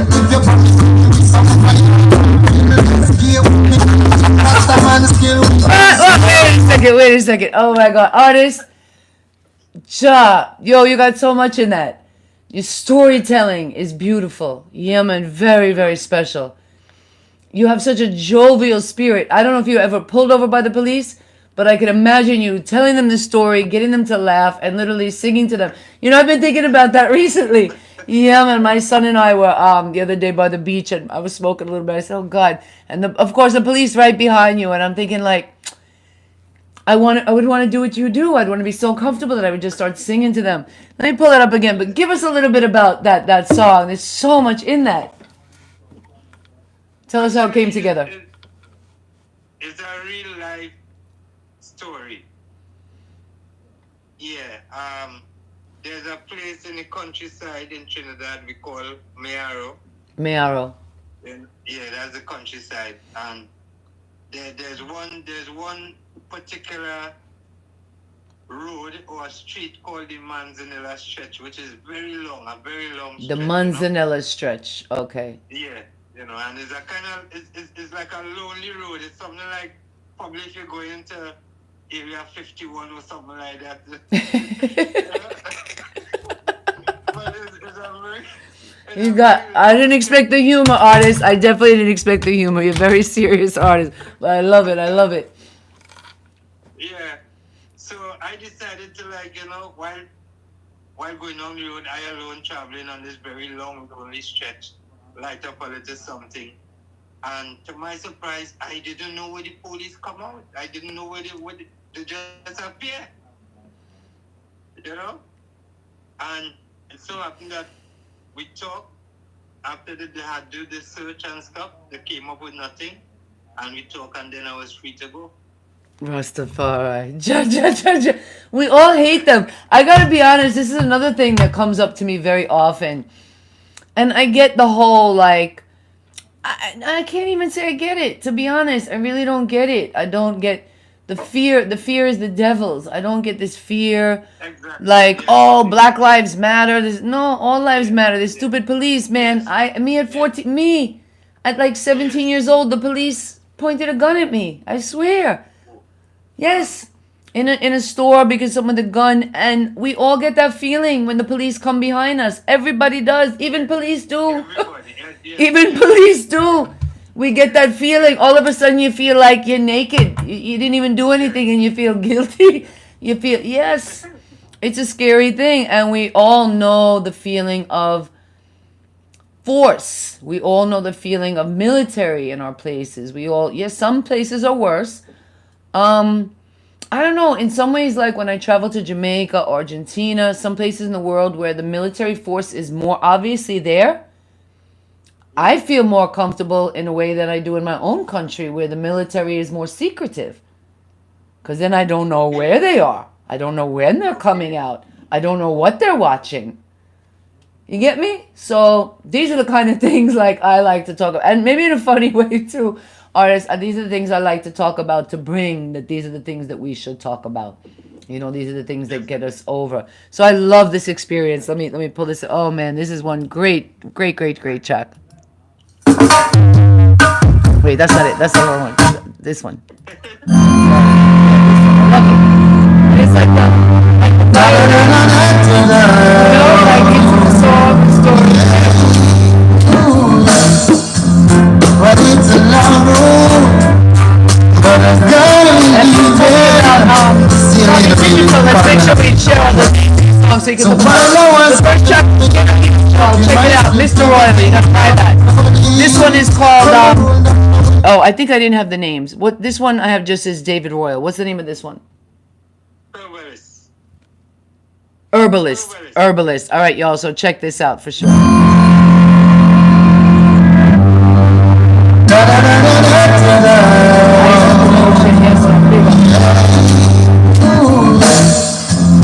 But it's a long road, but I'm gonna leave it.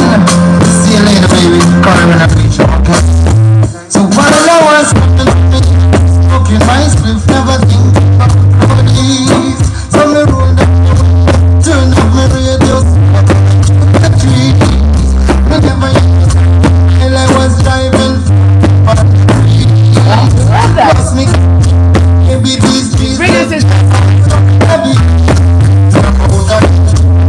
Pull over and we got them six with me. Open the door with your house. Step over the yard and search.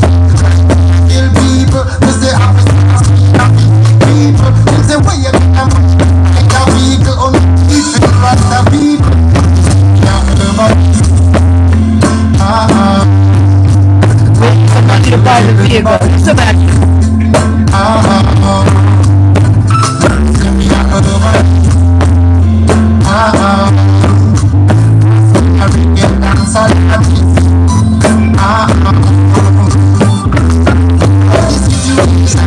Money when we say victimized. When they pull up the money, they see me at the back of the thing. Shoot them slow. Them start putting and them must let me say, what is me? Mr. Royal, me go for Jesus, me a touch the crystal and me sing a one. God said, sing a let go. See you with it, pay no bill if you promise me somebody.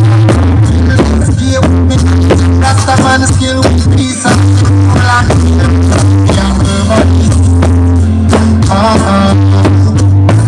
Gonna be with you, but send me a herbalist.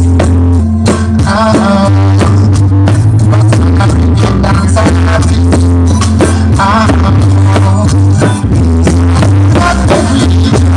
First thing we do, I love the tree. It's a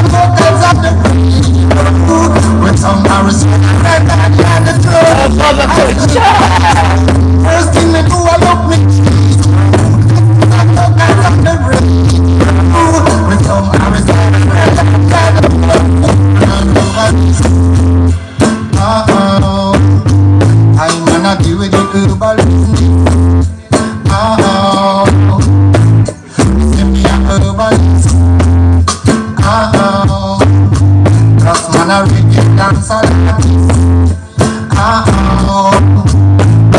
when I was coming from me, I was smoking my spliff, never thinking of police. So me roll down my window, turn up my radio, going through the trees. Me never hear no siren while I was driving on the breeze. Plus me kept thinking maybe these trees look like Florida Beach. Did you say just like Florida Beach at the end? Yeah. I love it. I love it. I love it. I love it. David Royal, Thank you very much. you just captured. Honestly, I don't think I've had anybody yet that's captured a moment and a story like that. There's a lot of artists that write other stories and that like write other things, but when you told me the actual story, it's like, wow, same sentiment. You know, you're just cruising along, open your window, Yeah. and you really. So, I actually write most of my songs like that, you know. That's the inspiration I get, you know. Most times it's like something like a more of a light event because I believe that music's supposed to actually portray all parts of our emotions and our feelings and Yes, stuff, you know. yes, beautiful. Yes. So how soon after the event did you get that rhythm to create that? Wow, it wasn't too long after actually Okay. at all. You know, it's like probably a month, even if it was so long, you know. And when I get that rhythm, that was the first thing come to mind, you know. And actually, when I had done that recording, the producer and all was surprised because he wasn't even thinking I would have come with something like that, you know.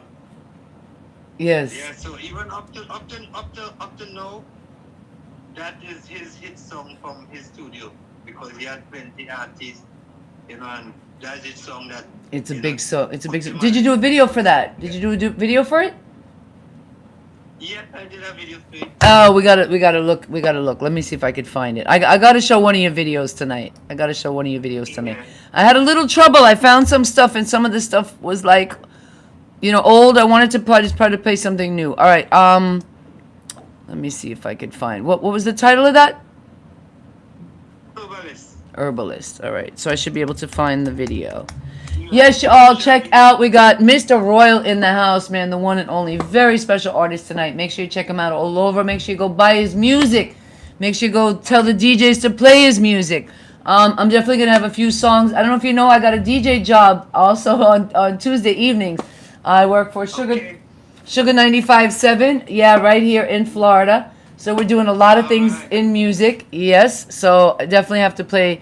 I did see the Royal Dainties, and I remember that name. You know, your name definitely has been around for a while. So, all right, so many things I want to ask you. Yeah, I definitely knew I had seen that name, but you said Capleton helped you change the name, right?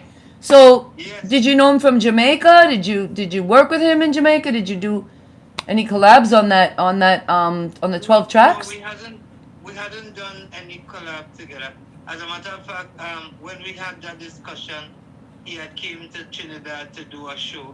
Ah, You okay. know, and I was on the show as well. It was me and Capleton, Sirani, and some other artists as well. You know. Okay. And we had went to interview in Tobago, and there's where we had met and we had whole lot of the discussion.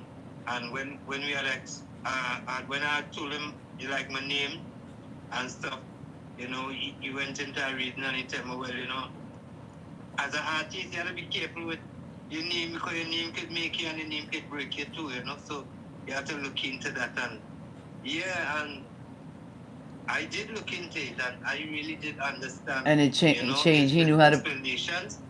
Yeah, and it was good, you know. Big up King Shango, man. Keep it done, yeah. I love how that was part. Yeah, I met Capleton last year, Fireman. I didn't know it was him. I had been to so many concerts of his, you know, where he's all in his, you know, suit of armor, and the fire and the flags and the. Yeah, that's I mean, he rocks the stage like nobody else. And I met him at his house, and I didn't know it was him. And he was doing a dub because his hair was free, you know, and he was just dressed natural. But the funny thing is, we got into a conversation about the injection for COVID. So I could definitely picture you talking to him. He's somebody, he's got a very militant camp, but I could picture if you get him into a conversation, or yeah, he'll be, you know, he's a good head, a good brain, and he'll get into that conversation, entertain that conversation. So militant brother, man. yeah, yeah. The team was maybe too much. They weren't nice to me because I was trying to talk to him and we were going to be leaving, and they were like, "Oh, he's doing repairs. He got a phone call. You gotta." I was like, I get that. I get it sometimes, but sometimes, you know, especially for a female like Empress, I think you kind of have to. I wasn't like trying to get his autograph, or I was just trying to get like a minute before we left to say goodbye and introduce myself. But that's okay. Shout out to Capleton. We did have a really interesting conversation about the COVID, you know, about the injections and stuff during COVID. Yes, that was really cool. All right, I think I found Herbalist. So it looks like this just went up. Wait, this looks like a live. It looks like you have quite a few stuff with Herbalist.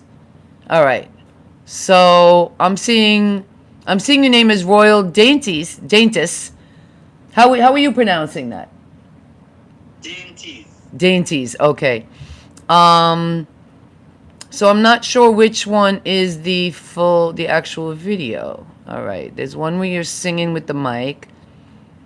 Mr. Royal Herbalist FLV. That must be the video. Al Capone Audiovisual Song System? Yes, Al Capone, yeah, that's the one. That should be the video. All right, let's pull that up. Hold up. I gotta turn. Wait, we played this song, so I'm not gonna show everybody. Wait, that doesn't look like it's the video. Hold up.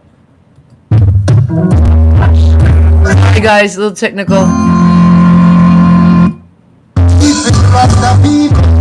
that's not the video. That's just some still images. All right, let's see. Oh man, everybody might have to look it up. Oh wait, this is it. Official music video, 2013. That's gotta be. Yeah. Okay, let's turn it around. We want to give everybody a little shot. And all right, let's set this up. Yeah, we want to show them the video. We want to show them out there on the video and everything live. And the team said they definitely want to see you all around. Here we go. Yeah, beautiful. Yeah, that's the video. Sister Zeal just joined in. Big up Trinidad and Tobago. I'll go on tonight. We had a little, probably guys all been having the same thing. It's been kind of stormy summer here. Winds, then humidity. Sister Yellow Tone Sound out of UK. Bless up yourself, sister. More life, more love, and give thanks for the support. Yes, man. Mr. Royal in the house. This is Herbalist, the video. True story, y'all. Check this out. Check it out.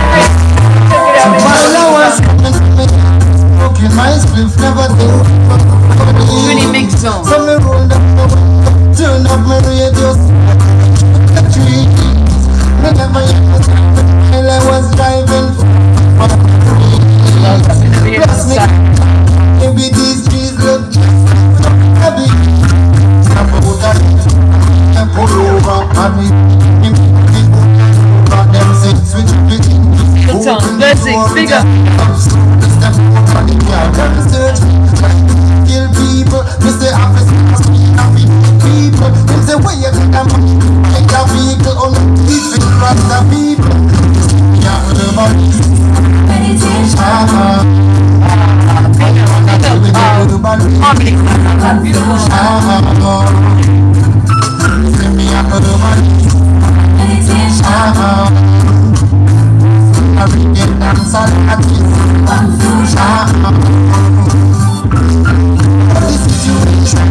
only when we say victimized, then they pull out the money. They see me at the money, to them slow, them start with them, and them ask me say, what is me? Let me say, officer, Mr. Royal, me root for you, must be a catch the crystal and missing out. All sense in your go. So you root for you, we know bill, if you promise me somebody, give me Rasta man skill with peace and land. Yeah, everybody. Man, I deal with the urban confusion.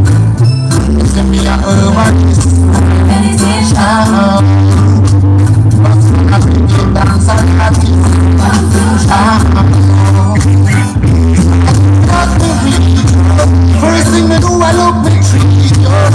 Since I'm local, I'm Yeah, man. Love it, love it, love it. with some Arizona and I hear the flow.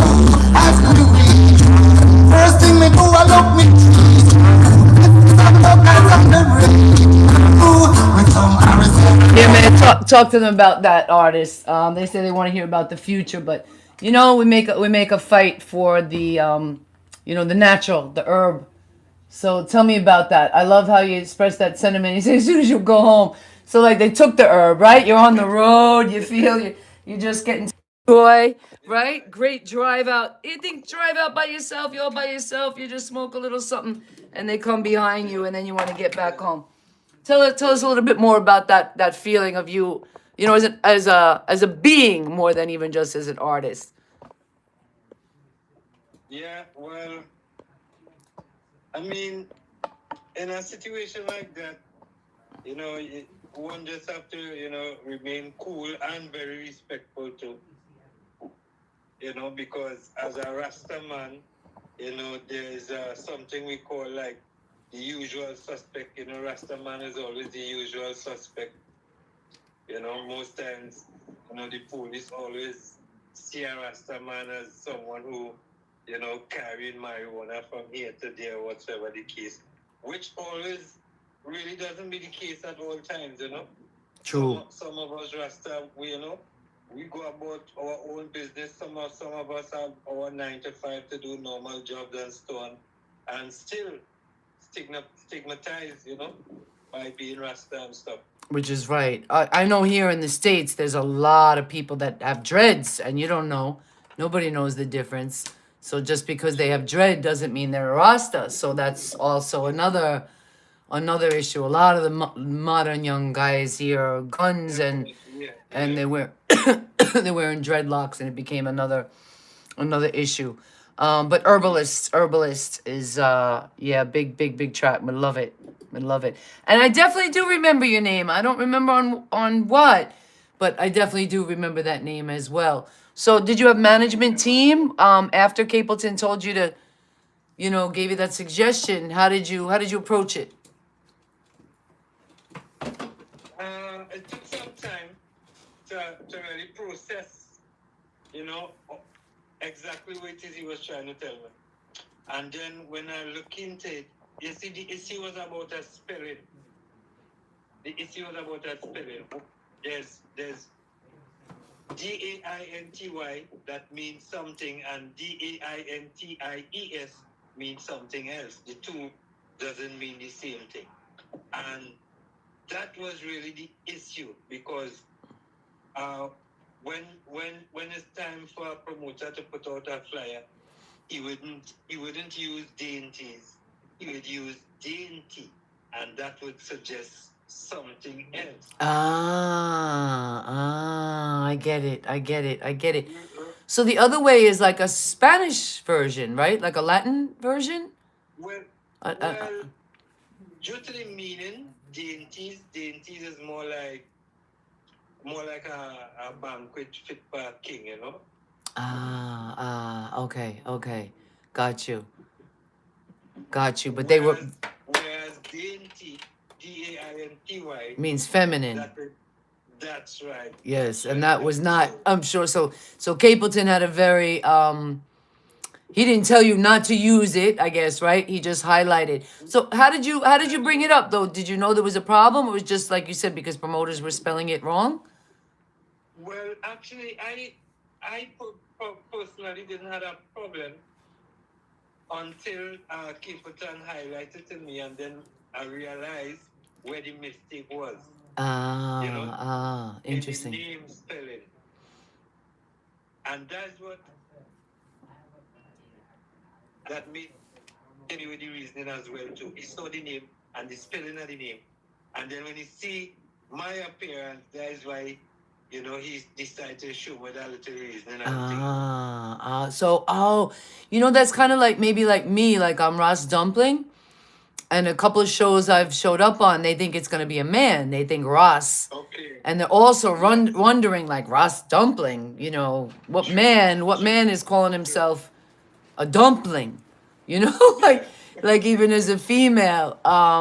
Interesting, interesting. So I get that. Yeah, certain things just don't translate, right? It's just such an interesting thing. But you had that for a while because you like to me, like you busted that name. You bust. You getting. It looked like you have a million views out there, my artist. Under the Royal Dainty's name? I think so. A couple of different tracks. I see some tracks with some big numbers.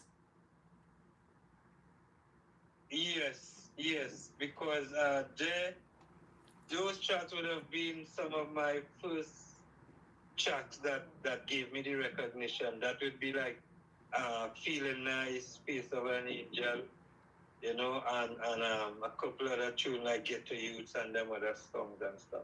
So tell me how sorry, go ahead. That was under the sobriquet or the name Royal Dainties at that time, Oh, that's what I was going to ask. So how did you come up with that name? How did that name come about at first? From the Bible, Okay. Yeah, Genesis 49. That is when Jacob had called his 12 sons to give them the blessing.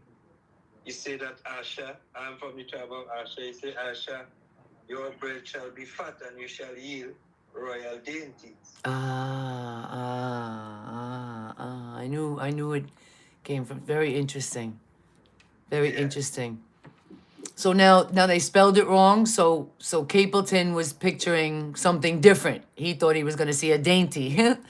Oh wow, that's so interesting. Oh my God, Mr. World, you got to write a book about that. That's a really, yeah, that's a tremendous story. That really is a tremendous story. And then to have the guts to change it after that to Mr. Royal, which is like the Mr. So okay, the Bible verse, the Genesis, tribe of Asher.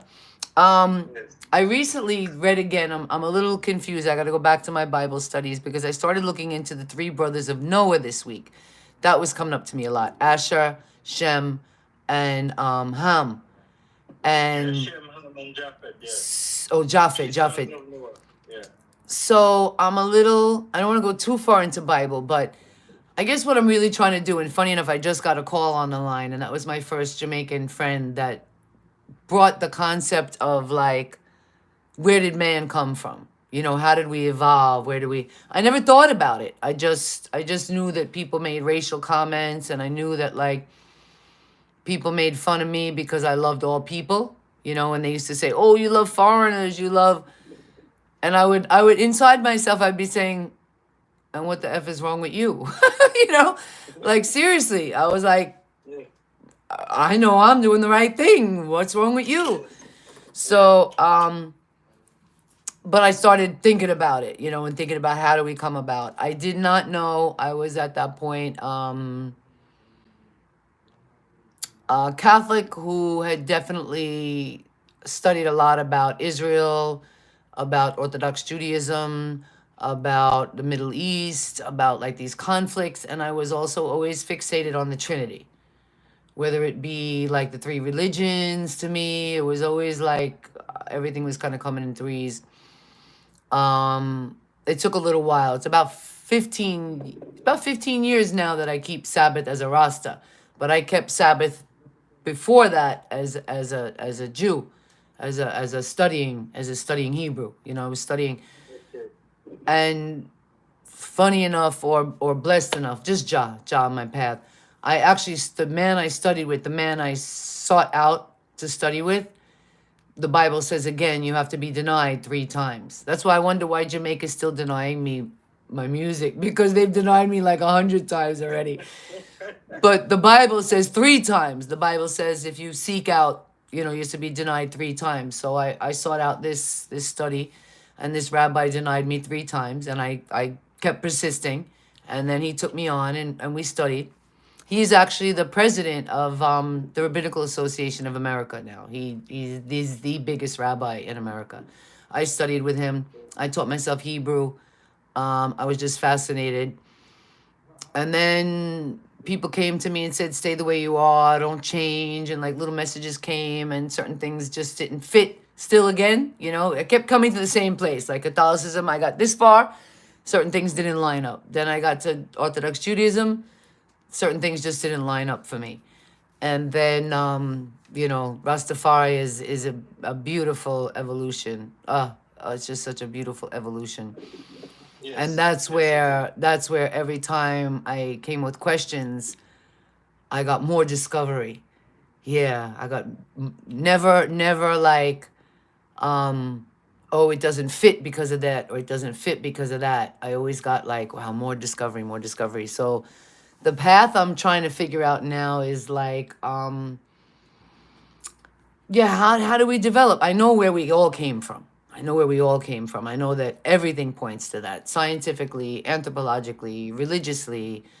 I mean, every way you can break up the way we study the planet and life, it all points to one thing, that life started in like South Africa, Zimbabwe, Zambia, Ethiopia. Okay. I also felt that like Ethiopia is the Israel, but then I started thinking it's Jamaica. I don't know. You know, there's certain places where. So then it was the tribes. You know, the 12 tribes and the tribe of King David, and because of Haile Selassie, if you're Rasta, everybody want to be from that tribe or a kin. And then recently I looked into the Trinity of Noah's Ark, and I said, well, there wouldn't be the 12 tribes because there was only the three sons that came on the ark with Noah. And then there's still like the question of Christ. Like, did Christ come? Like what I heard the latest from some of the Orthodox Rastas is that Christ came in his kingly character. Christ came as a child, but the Trinity is not complete yet. So this is another thing. So I don't know if you can help me at all. I'm not gonna ask you to tell me the answer if you know, but like where should I go? Where would somebody go to search that? So I'm looking at, you know, the history of the universe. We all came from Ethiopia. We all obviously look different culturally now. We live different places. How did that come about? And then how do we really trace our history? Very Can good we? question. Yeah. Very good question.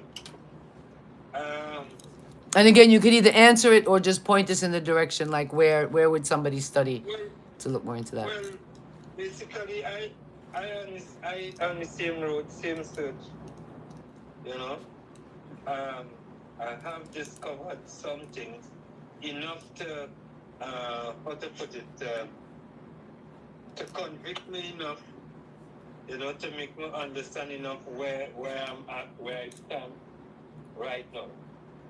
You know, just like you, I've been through a lot of things, lot of different denominations, you know, from a youth coming up. And I guess that was because I was trying to find where my spirit would settle, you know, and I've been to some denomination like Pentecostal and Muslim and all these things.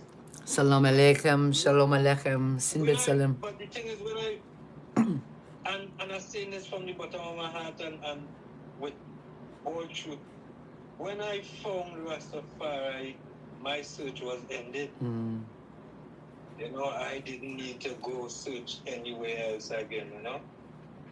And standing in that foundation, I just decided to, how to put it, to just find the real truth. And in Rastafari is where I find everything. It showed me everything. It showed me everybody, the world. You know, I've heard a lot of things. I've heard a lot of other doctrines. I've heard a lot of things. A lot of people have different mindset, different ideas, different ideologies. But me, this thing that I have found, this Rastafari liberty that I have found, is enough for me. There's no turning back. No, neither to the left or the right. It's just straightforward with me right now, you know.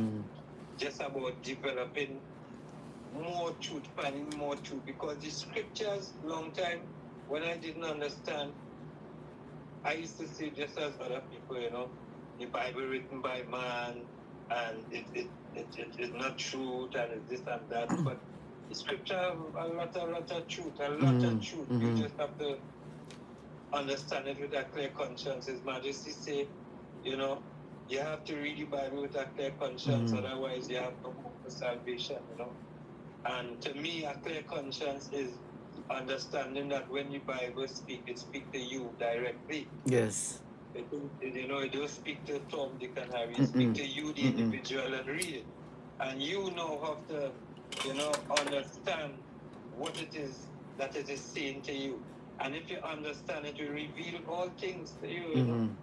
It will reveal the truth, you know. I see the truth in His Majesty, you know. Yes. Some people still doubt it, and I am amazed as why only doubt, you know.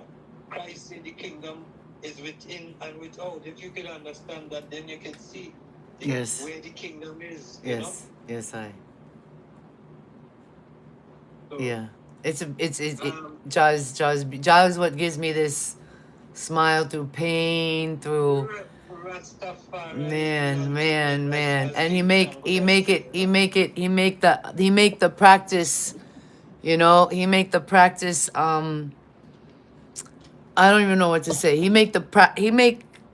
just make everything fit, you know? Yeah, I mean, he just make everything fit. Yeah, I mean, he just make everything fit. It's just amazing, you know. It took me a while. It's about 7 years ago that I really started to purge some of that mental slavery, you know, because I think it could take on to. I see even like the Bobo Dread recently, and I say some of them is still captive. I'm sorry. They need more female, you know, more Empress Menen type of philosophy, and they really need to look at what Haile Selassie said on earth, what he did on earth, what he walked, what he talked. Just like you said before, like one of my favorites, and a lot of the things I knew from other places, only to find out it was him. Like, we think the Constitution is the best Constitution, the American Constitution. It is. It is the best land Constitution. But the Universal Declaration of Human Rights is the best human Constitution. Sure. And that's the one Jamaica right now is trying to fight. And I told you, trying to not even fight, trying to appeal to the army and the military and let them know, no, this is the document. There is no, it's so simple. And I just happened onto it. I used to just teach my students. Shout out to my students in the Bronx if they remember. I was this lady from Long Island that came with the guts to say, no, this is what you need to read and study, only to find out like a decade later that I was born a Rasta, and that none of these things were a mistake. You know, he led me to these. The things like set your mark way ahead, press go, and don't stop. Definitely. That's just, and I just always see the Trinity in front of me, no matter what. You know, it's never just me. It can never just be me. It has to be I and I, you know. And I see that. It starts with like just so many gifts. The fight is real, the fight is tough. But just since this music thing, he's shown me that I never had to fear it. Yes, the devil is after it. The devil will be after it. But I never had to fear it because Jah was with me, you know. And every time I took the path towards him, I mean, I went through people making fun of me right now. I went through horrible experiences in Jamaica. It has nothing to do with Jamaica. It had to do with the music. It had to do with the music. It had to do with them stopping my voice. I know what it has to do with. They still are. I got hired to be on a radio station, and they're still trying to stop the voice. My own brother and sister used to complain about my voice growing up. My voice is the essence. That's how I communicate. But I had elder uncles that treated me with that respect. I had a voice from a little girl, as a little beautiful girl in my family. I had uncles that respected my voice and listened to my voice. Big up Aria, the Gambia, man. Everybody's joining in tonight. Artists, this is beautiful, man. It's so lovely to meet you. Yo, I want to come to Trinidad like so bad. Yeah, man, the seeds are gonna continue. We're gonna put a revival together. We're gonna put something together. And I don't even say these things because Jah keeps liberating me. Like, say them. Like, don't, You have to bring, what I teach my family is I try to focus on the sin, not the person, you True. know? And I notice that even like in my music group, sometimes I have artists that, oh my God, they'll start cussing me. I had one artist one time, he started cussing me. And I say, you're not even my man. You're not even like my husband. I don't even know you like that. Why would you feel so familiar that you think you can cuss me out? Like, to me, that you have to know somebody, you have to love you to be that mad at you. True. True. They don't get that. And then this, like, they would leave my group. And then maybe the next day I post on my story, oh, people, and I would write something general. And right away they'd come and cuss me. Why are you giving me up? I said, I didn't say your name. I didn't give up your name. I just talked about your sin, you know? But they don't like that. So that's part of my evolution. Talk about, stop saying that this man did that man did. He raped, he killed. Go back to the 10 commandments. We all use it, but we try to smoke and mirrors, smoke and mirrors, smoke and mirrors. The Bible, Haile Selassie says, That's any place we read the Bible, it doesn't matter. Like he said, it doesn't matter if it's in Swahili, if it's in Amharic, if it's in sign, if it's in, like you said, the message is for you. Um, that is it. The message is in the love. So let me take you from there, artists. We have a few more amazing tracks to share. I love your storytelling. So besides music, did you start out in church? You said Pentecostal. Were you singing? Did you have a voice in that, or did your voice come out when you felt that you had something to rebel or to speak out for the ghetto youth? Singing for me started at a young age, but it wasn't reggae though. It was more like covers, probably singing Okay, over, okay. like people's song and stuff. Um, Again, my whole journey within music and everything started from the same time I started to work with Rastafari. There's where the energy came from, because this work with Rastafari is not just, you get up off of your bed and you say Rastafari. No, it's things that I have to purge out, like you say, the being born again concept, is an inborn concept, a concept that, you need to renew your mind, take away certain thoughts that you used to have, certain thoughts that, how to put it, not spiritual, not uplifting, and this is the journey. And if you could understand these things and take that discipline, then you will really understand, the joy of Rastafari, why we love him so, why we hail the king so. Yes, And yes. again, His Majesty said, if you do accept the Bible with a clear conscience, you cannot accept salvation, you cannot hope for salvation. And a clear conscience is accepting that you are wrong for saying certain things, you are wrong for even thinking certain things, for the way that you move. These things need to amend, you need to straighten up the crooked ways and all these kind of stuff, Mm-hmm.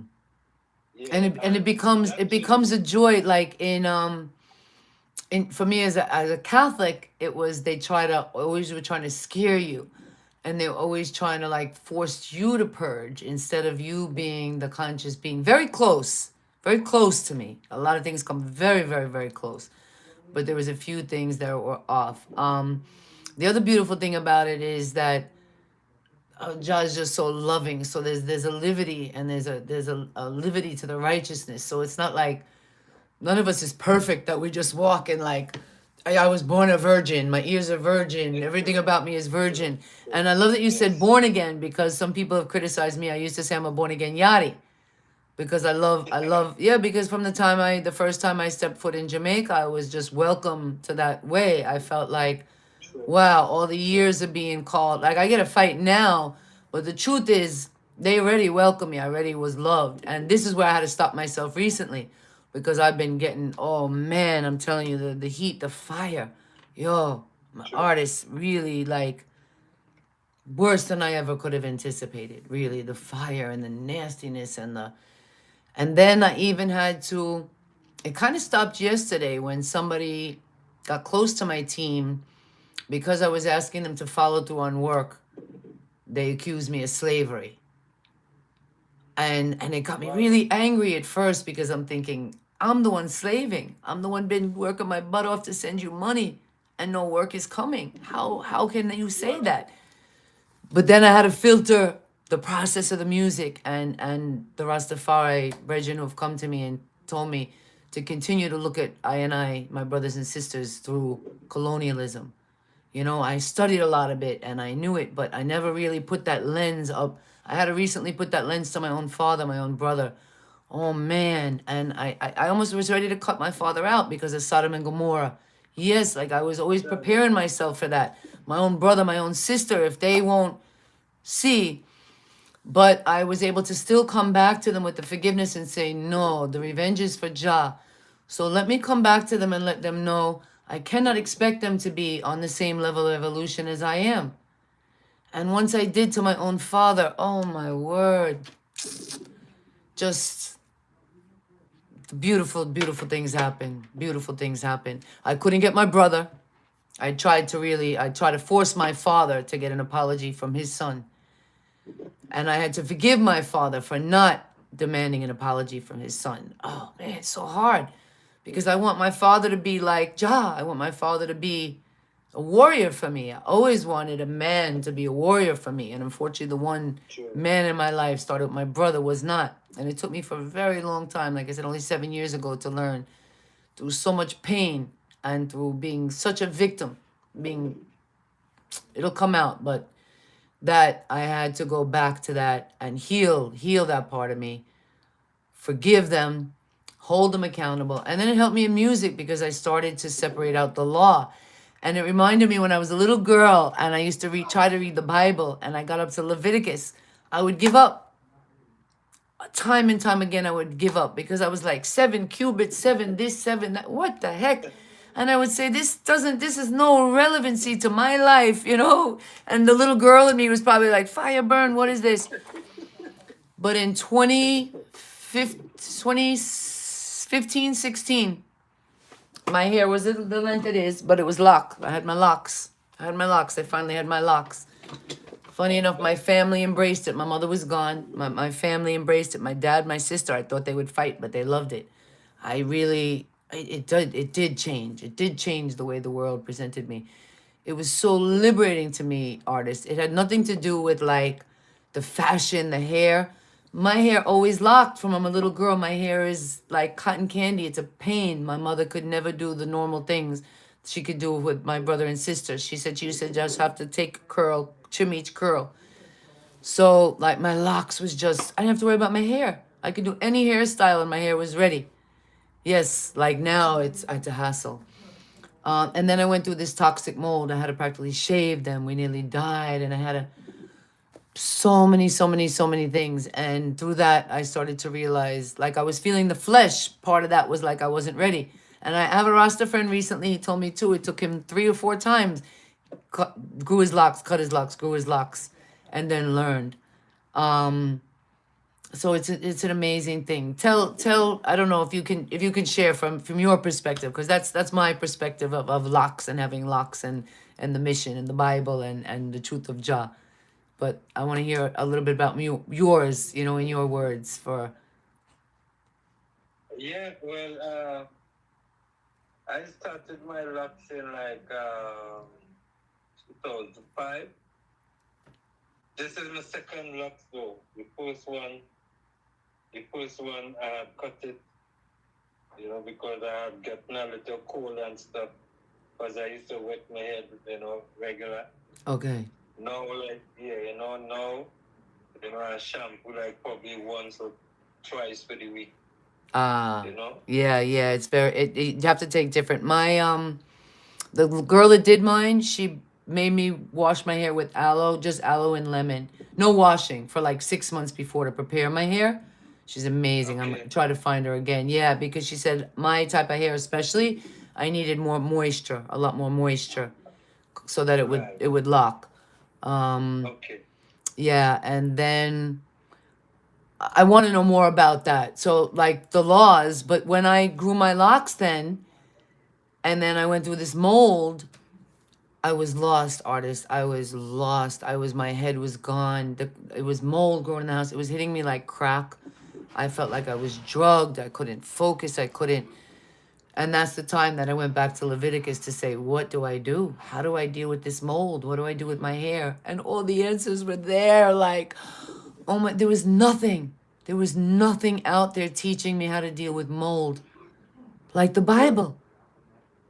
And that proved to me that, no, this isn't some ancient text. If this is modern mold in 2016 and it's killing my family and nobody can tell us how to deal with it, but the Bible had the prescription.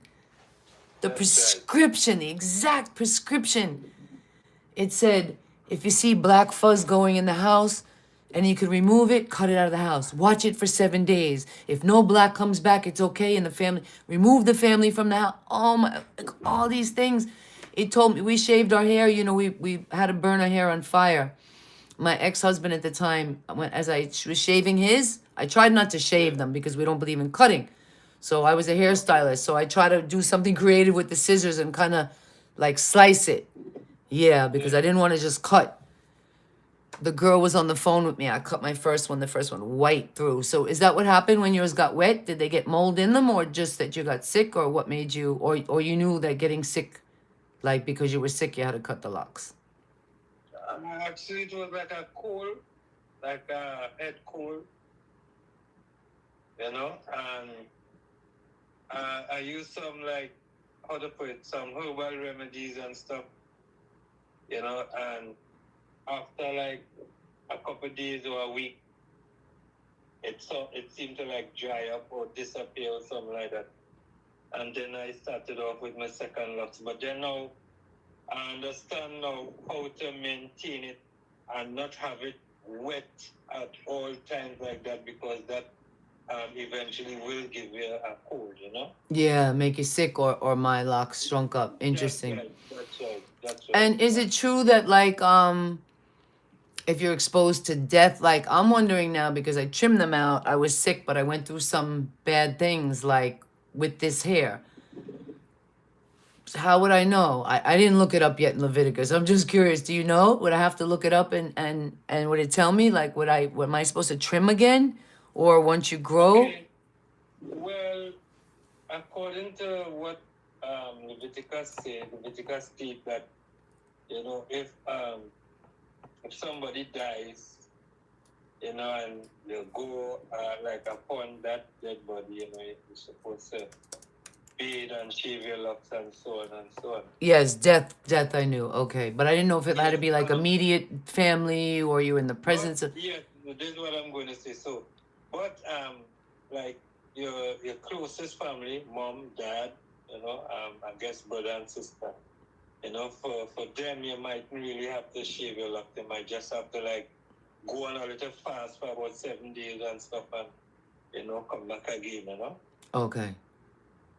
Okay, interesting. The thing is, though, I really does not attend much funerals. What I might do is like we have something down here we just call like a wake. I don't know what they call it in your country. Wake, yeah, we have a wake. Yeah, in Jamaica, I think they call it 9 night. So you go and celebrate with the family, but not with the dead person. Yes, with the dead body. Yes, I get that. I will go, you know, the wake for the 9 nights, you know, show my respects and stuff, but I wouldn't really go the actual funeral, you know, the burying of the dead still, you know. Okay. Unless it's my immediate family, you know.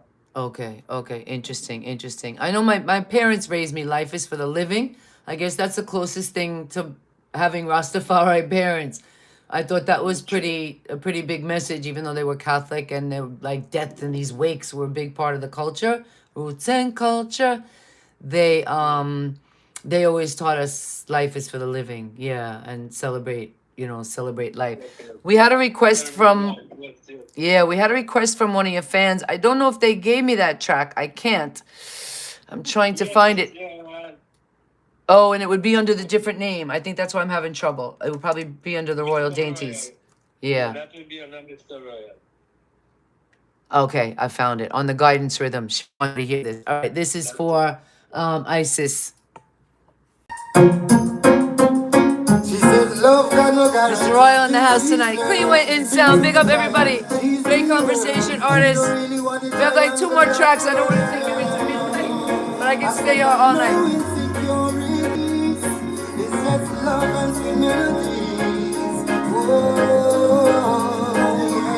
Getting ready to lock up. I want to make sure I do it right. The second time. I said like diamonds don't you know. And when she asked if I leave, that is a beautiful song. I gotta pull it up again. Sorry, artist. Thank you.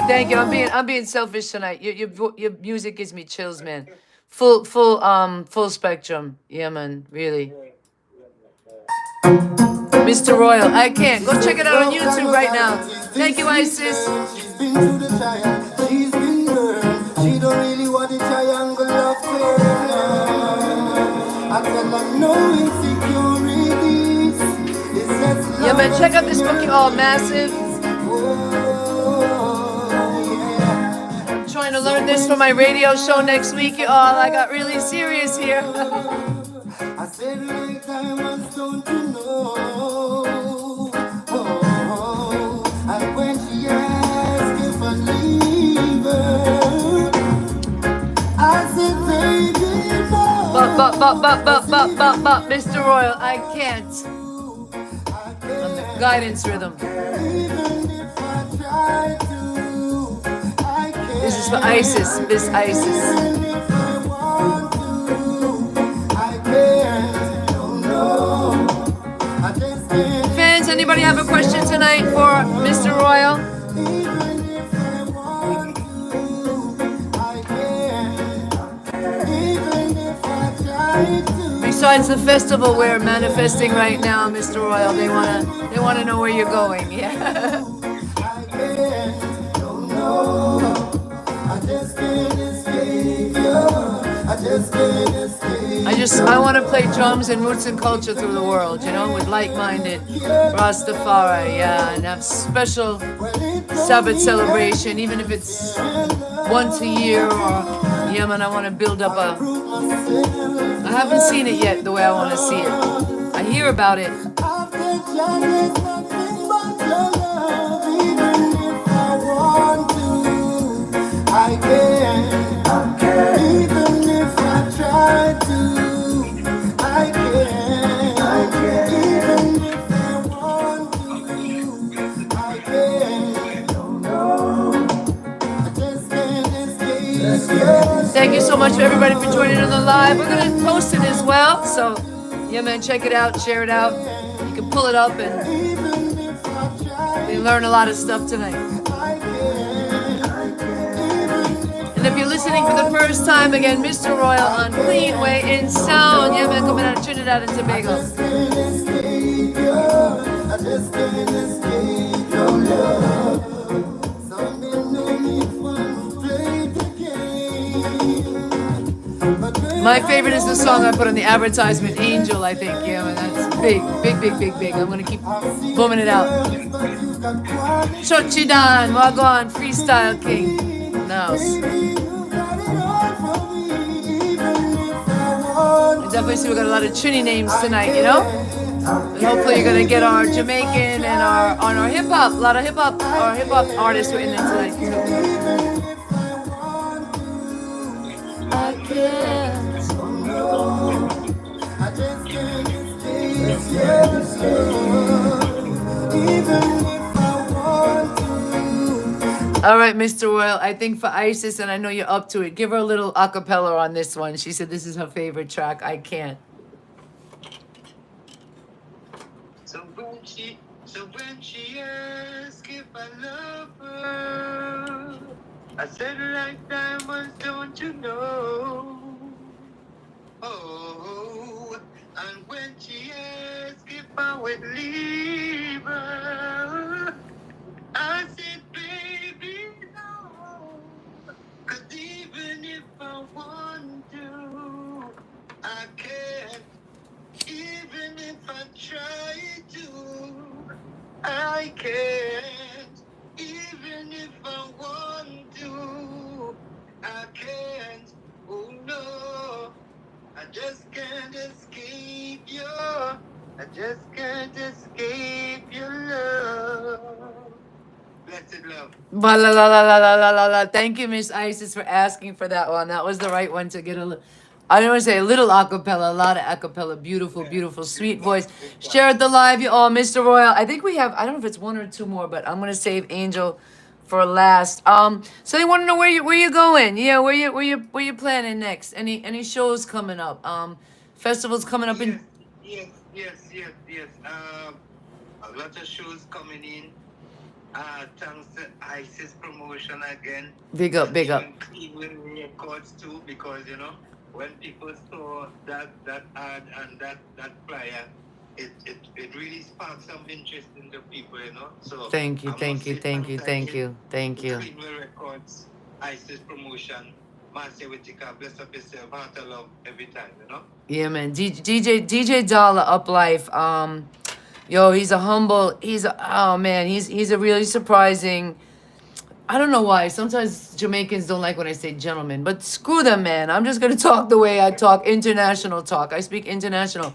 Sure. Yeah, man. DJ Dollar is really classy guy. He's so just like modest, and he's got like really good relationships with a lot of artists. And when I told him I want more reggae artists on the show, I want to forge a different. He just opened up the path, and we just love it. We just love it, and I love my Trinidad. I want you to check out. I don't know if you know Richie Lyon 868 Majestic 868. I love what they're doing. They put. Richie is my brethren, man. Okay, so you must know Richie. So Richie's my first. I'm my brother. I love Richie too. Richie's like my sage. Yeah, man, everybody. And Richie's We got Richie Lyon, man. Rastafari. Yes, man. So Richie's my first. Come on. I told you he's the one who heard the Lift the World, and he contacted me on Instagram, and he say, Rastumpa, I need a dub plate of that, and then he introduced me to Isasha and like the whole team, Kashkali Charles, shout out, and ISIS. That's my circle idea, Yeah, man. We have quite a few. Ja Disciple. We just voiced Mr. Crookshank, so he's gonna be coming on Cleanway. Yeah, Don Crookshank is on my Dumpling Reggae Rhythm, and we're gonna create the rhythm like just for him. So we're just starting on that because I didn't go out. I'm on that track too. Who else do we voice? I think that's it. Just like 2 or 3 artists, but we're definitely opening more and more. One Dunce, man, big up. Yeah, we're just gonna keep going, and I have sparked. When I came into it at first, my son was like, "Mommy, you think everybody's gonna follow the clean way? You think they're gonna follow the clean way?" And they have, because they're seeing that. I just really didn't expect some of even the hardcore dancehall artists to be as turned on to us. They try to fight me too, but they're more turned on. They really are. They really are. Even if they've come to me and other people like, oh, they came to you for money, they came to you.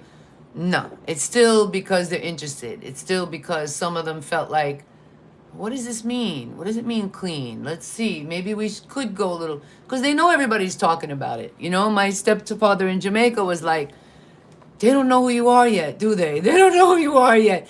They don't get it. They don't get this clean mission. And again, it was to say like, look, this is what we're saying outside. The ghetto has to have a voice. Yes, we believe in that.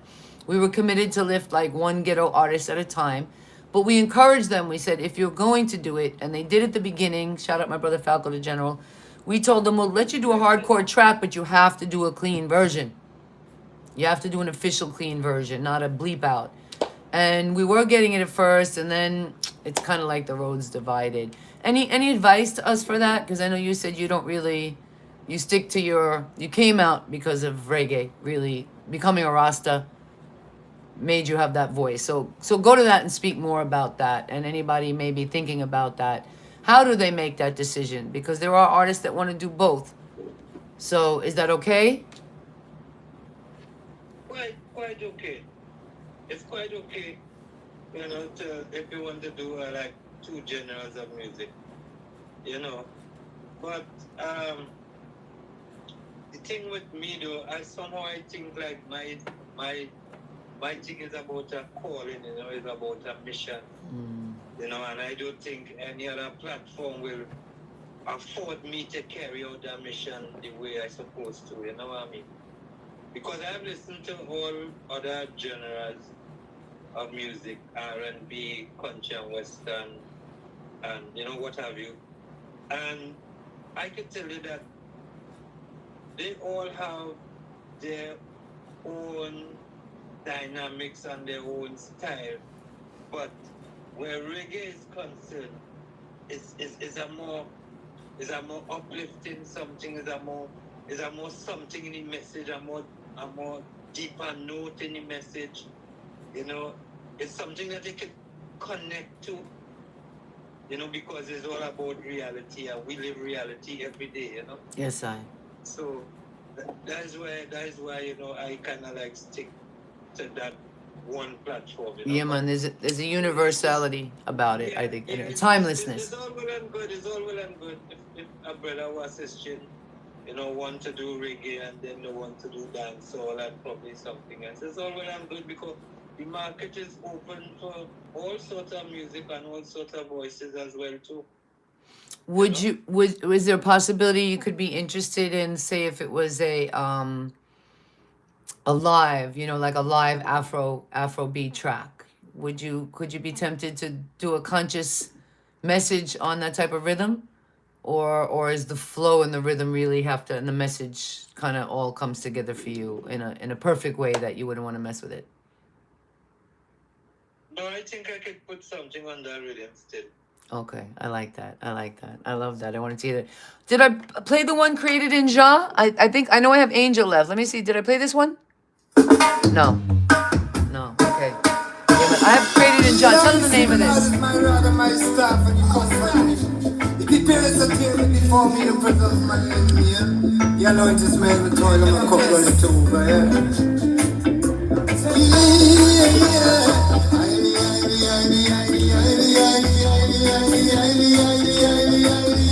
I think I know this song.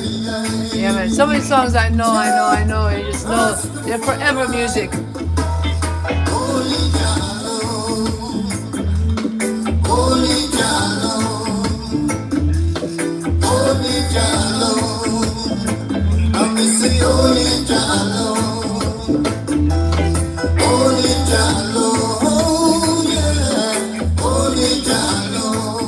Sorry. There's one brother called Wonderman. He now sent a message and said, keep consistent in the music. It will pay off. So I'm telling him thank you very much for the support, you know? Yes, consistency, sustainability. Yeah, man. I hope things blow up artists for you like the way they should. I think so how long have you been putting out music, I guess I should say? Officially since 2005. 2005. Okay. So that's a nice time, and it looks like you were having quite a bit of success. When did you change the name? When was that? That was somewhere between 2009 or somewhere around that, 2010 or something. Okay, so early on, so you started out kind of hot, and then how is COVID, like how did COVID hit reggae? Did you continue to produce? Yeah, the pandemic, were you? No. In that moment there, it was very hard. With the lockdowns and the emergencies and stuff. There wasn't much studios was active at that point, and even though they were, it was like very secretive, you had to take a chance and a risk. Okay. So are you back up and running now? Have any big projects coming out? Any EP work? Would you think about doing 12 tracks again? And again, I'm so sorry for that, and thank you for sharing that story. But I hope they do something with that. Yeah, definitely. I always like doing music. The thing is that sometimes it'll be a problem with the rhythm is concerned. And actually, I've never done an album like other than what I've done in Jamaica. Okay. Never really do an album. I tried to put together an EP, and that kind of like, how to put it, some financial issues take place and it didn't work out, you know. Okay. But I have a lot of singles, and I'm still looking forward to put a nice EP together or a nice album Yeah, together. yeah, we definitely want to hear that from you. We want to hear more. The those 12 tracks, do you have the songs? Do you had any recording of it for yourself? Do you have um Actually, no. But I think uh, Bobby's son, which is one they call Colibud, Sheldon, okay. he would have access to those songs still because I think they will still have them in the files and stuff. Interesting. Cuz the Yeah. lyrics would still be your rights, and then I mean, you could put them on your own rhythms. That's what some of us do. Just remake the rhythms. You could remake and produce your own projects. What else? What else did you get out of that experience? So 3 months in Jamaica, that's a lot. But 12 tracks, that's also a lot. So were you just recording? Did you get out and see Jamaica? Were you able to work with anybody else? Did you do any shows there at that time? Yeah, I did went out. I did get around the place. I had, made a few friends and stuff, and they had showed me around the place and stuff. Um, there was one. No, actually, Sasha just joined in. Big up Sasha. We just talked about him earlier. See that? See that? A lift up, lift up. yes. Blessed love Majesty, artist. blessed love, Rastafari, give thanks to life, my love. Big up I Sasha on the inside. Yeah. So, um, we were speaking about Jamaica. Yes. Yeah. So the experience was very, very, very nice. I've been around from Ocherias to Kingston. You know, I've been around downtown, uptown. The experience was very, very nice. I like. As a matter of fact, I love Jamaica because it's a place where, music always alive. It's just like a musical place, like a hub for music. Yes, yes, the vibration is tremendous. I love it. Yes, the energy very, very high. And if I had a chance, I would definitely take the next 3 months and do some more music in Jamaica. That's quick though. You did 12 tracks. Was it live recordings? Were the rhythms already prepared? Did you prepare ahead? No, actually, there were rhythms that Bobby gave to me, like probably some like this Tagalog rhythm and all these kind of other rhythms Wow, and stuff. wow. Somewhere. Man, oh my God. Somebody wants to find that. That sounds like your own Grail artist. I'm sorry to interrupt you. That's so exciting. Yo, that must have been so hard to leave that. Really, that's like you have your own secret.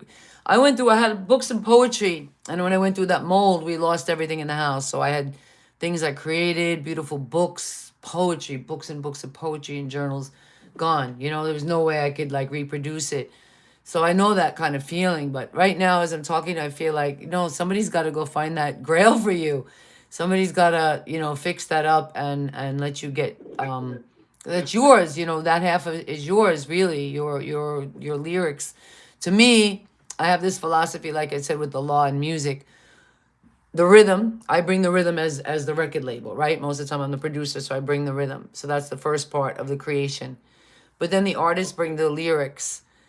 Together it's a magic that just works. In the industry, the rhythm has the power, the producer has the power. That doesn't really matter to me.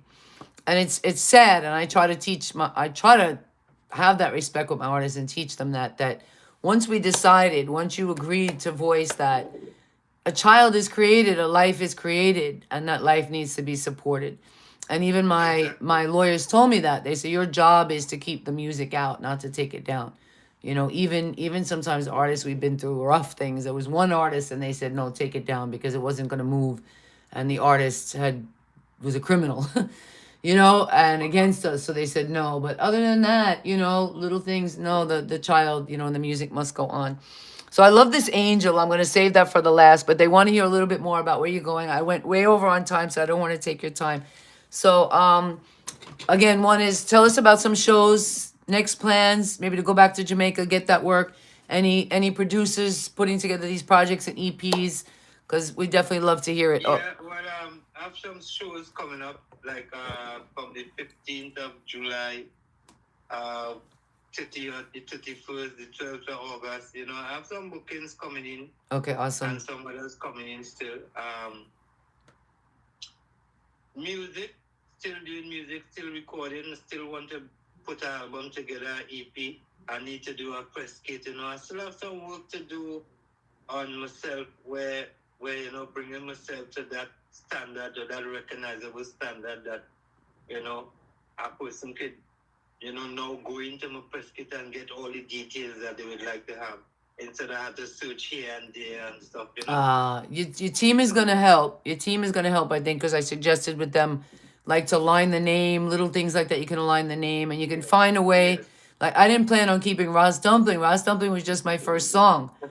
I wanted everybody to know it was a Rasta, but really it's Marilana because that's my name, Mary Ann Elena. You know, so the Mary Elena was kind of natural. Some people said it sounded like Marley Lane or Marijuana, or, but that's my name. I just kind of squeezed them together. Ross Dumpling was just my first song. So, Okay. oh man, we like racked our heads at the beginning, like how are we gonna include the name? How are we not gonna include the name? So encompass it, but also keep your fans in that conversation if you haven't already. That's just my suggestion. Yeah, you can still bring that now maybe back to Facebook with some old posts, you know, lots of pictures, old posts with the name, and then some of those little snippets of the stories, you know. I was Okay. told that the record labels love, and then find the right people to tag. That's the other thing. And it's not about a whole bunch of people, it's about the type of people. So if it's 10 to 100 that's in reggae, or they could do something in reggae, or then that's all. Then you made it. You know, you don't need 20,000. You don't need 50,000 fans and views. If you're getting that 10 or 100 that's, you know, authentic to you, that's beautiful. Thank You know, you. to look at it. Yes. So that's the first thing. The pictures, the Facebook. And then the other thing I would maybe suggest, and I'm not an expert at this, some say keep putting out singles until you know, get good recognition. But I know when I started talking about album, a lot of DJs worldwide were fascinated. Yeah, they really started having a whole different look. So don't worry about the EP or the project yet. Just get your concept, get like an idea, like a title, and then start to fill it in and bring your fans and them all along the way. We have this thing that we always want to give a finished product, and coming in late and having like master's degrees and going through, you know, giving up my artistic side in a way and then coming back to it, it's allowed me to be liberated and like not be afraid to make mistakes, you know, and do these silly things. And my new thing now is learning to take my label very serious, but I want to take myself more lightly because I see that other people take themselves too much. These people have been giving me a hard time lately. I realize they're all taking themselves way too serious. So I'm going to keep laughing. You have to lighten up and take myself a little lighter and not True. not respond when they're trying to get my energy. You have to learn better and better. You know, that's just the chart of the evolution. And I'm saving this last track is Angel. So and I'm gonna, after Angel, I'm gonna let you come back and, you know, shout out the people that's been supporting you and tell them exactly where to find you. But let's just cut right to introduce me to it is Angel is the name of it. Face of an Angel. Face of an Angel. Beautiful, beautiful track. This is my favorite tonight. Yeah, man, Mr. Thank Oil. you very much. Yeah, I love your music. Yeah, man, it's been a pleasure. We've been on so long, and it feels like we've been talking for 2 seconds. So tell them, I feel the same way. thank you, man, thank you, Rastafari. That's Ja. We say, I don't know if you can see this, but this is our motif is officially CleanWay Records in Ja We Trust. Yeah. Yes. We're looking for somebody. We need a little bit of an update to our logo, but we love it. We love it. And then we say the diamond and the pennies, a little pressure. You know, we put pennies, we don't spend. We don't spend. Sure. We spend, Sure. we give energy. We match energy for energy. And Yes. and that's the I most love challenging. The name too. I love the name, you know. I love the name. Thank you. CleanWayRecords. Thank you. Thank you. Somehow it already sounds like a big label to me. Thank you. Thank you. CleanWayRecords. Hopefully. I Thank think you. you have very far to go, you know. We put out, I put out 200 works of music in just over 2.5 years. We've been working very hard. Oh, Yeah, that's and I just popped out. Yeah, that's why why I get a fight. I move fast, and I already put out. I put out an album probably too quick. I put out an album after about a year. last year. Wow. But I put out a few tracks as singles, and I played around. You know, I played around with promoting them, and we're doing okay. We're doing okay. We're doing okay. Combined, we have about 1 million views. We put out about 100 artists, mostly Jamaican, but like I said, we have a few from Trinidad. We have one from Ghana so far. Sunshine Soldier, he's doing really well, is in Stoneboy's camp. We have Aria from Gambia. She was on the line earlier. We collab with a lot of different producers in Jamaica, young producers. We love to help them out and invest in them and collab. Like I have Cheeky Don was on earlier, so I sang a dance hall track on one of his rhythms, and he's gonna put one of his artists on. We act as the publisher. We act as the publisher. I just take a small, very small percentage as the publisher. I try to teach them. I let them know I'll do a few projects like that to teach them, just because I feel like we need the money now, but we don't really need it. If we get one hit, the rest is all just, fodder. So Exactly. yeah, Exactly. we're not and they got me caught up recently trying to like stress out about the money, but I went back to my sponsors and I let them know. I said, look, if this is what I have to do, I'm going to leave America and go live in Europe or somewhere where I can do this. And and they saw there was some dangerous things in Jamaica, so right now they're like, they don't want me going there. They're like, they'll pay me money to go. And every time I tell them I'm going to leave America, my sponsors come through and they say, no, we'll help you, we want you to stay. And now I'm working with some people from Sony, and they say the same thing. Right now they want me to stay stateside. Beautiful. They want me to build from here. Yeah, Sony's working on and just to punish Jamaica for calling me a culture vulture, they're gonna see now reggae is being mixed with every genre. That's what they're doing now.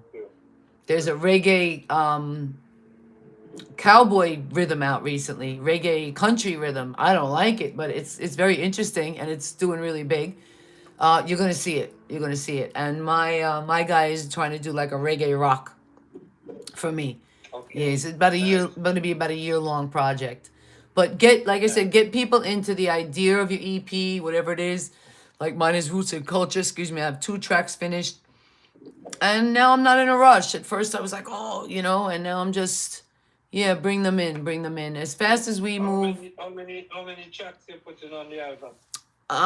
Well, my first album was 18. I have a second album almost done with about 18 as well. It's all collabs. Quite a few of them went out already as either on my first album or as singles. And I said I have so many collabs. Actually, it was Uplife and your promotion that said they were like, your collabs are really, they're like, we don't even know if you realize how powerful your collabs are.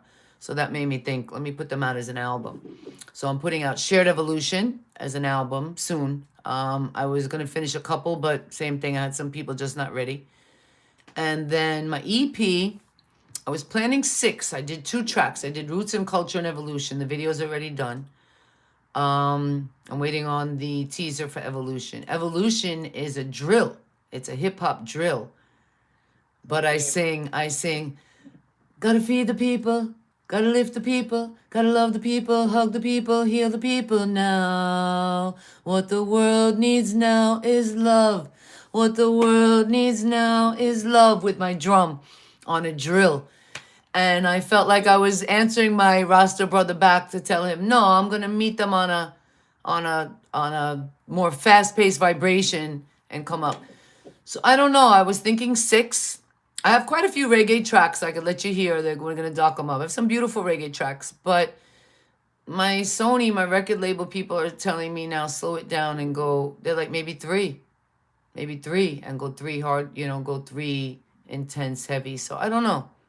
But I've been producing a lot, and if the rhythm comes to me and I like the producer, and I'm gonna voice it. Yeah, I'm gonna voice it. If I feel it, I'm gonna voice it. And fortunately, right now, I don't have anybody telling me what to do. So Yeah, true. nobody out tell me what to do. I'll give you a little funny before we play the voice of an angel, because I want to introduce it. My first producer, shout out Nigeria. I don't want to say his name right now, but my first producer was awesome. I was Nice. I was doing a couple of songs, and I was having Jamaican producers, and they weren't treating me nice. They were charging me U.S. money, even though like I have Jamaican family and I've been coming and I kept telling them I'm poverty level in America. They didn't believe me. So they were charging me major dollar. And then when I would say like, this little part sounds squeaky, they'd start cussing me and getting angry and I don't know what I'm talking about. I can't sing and I didn't voice it right and I didn't, oh my word. So I started having this guy in Nigeria do the work. And pretty well, everything was going great. And then I got this rhythm from Zimbabwe, shout out Vas. And I had this different concept, like I voiced it 2 different times. I voiced it like freestyle, and then I voiced like some lyrics. And I wanted the engineer to just have fun with it and spread it out and mix it up. And they were lost.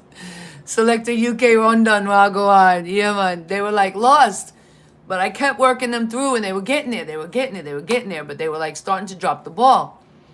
And they were starting to do the same thing and cuss me and, oh, you didn't voice it right and you didn't. I'm like, no, there's no prescription. I got a different concept. I want you to try to get this concept. So the guy was playing around. My son was, shout out my son, my Jamaican son just turned 21. He's a half yachty. So he got wind of this.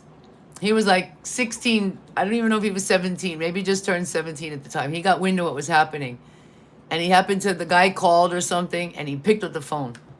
And he's like, dude, see my mother? So my mother can bring you to America if she wants to. My mother can do this for you. My mother can do that for you. He said, but I'll tell you something about my mother. She doesn't take talk even from her own father. So if she paid you money to do her work, listen to what she say and do it. He's like, she said she'd give you 24 hours to finish this track and get it to her. 24 hours to get it. The man started crying. He made the man cry. Partly that he was afraid, partly that he had so much respect to say, wow, you raised such an amazing son. And 24 hours later, I had that track. And for a while, it was my top trending track called Passenger. Yeah, so, you know, the sky's the limit in this thing. It is an exciting industry. I just hope everybody, you know, I don't want to say like, oh, Africa's doing this now or this place is doing now. I want us all to do it. Yemen, I want a worldwide reggae festival. Yeah. Definitely. So you with us? Any concepts or ideas?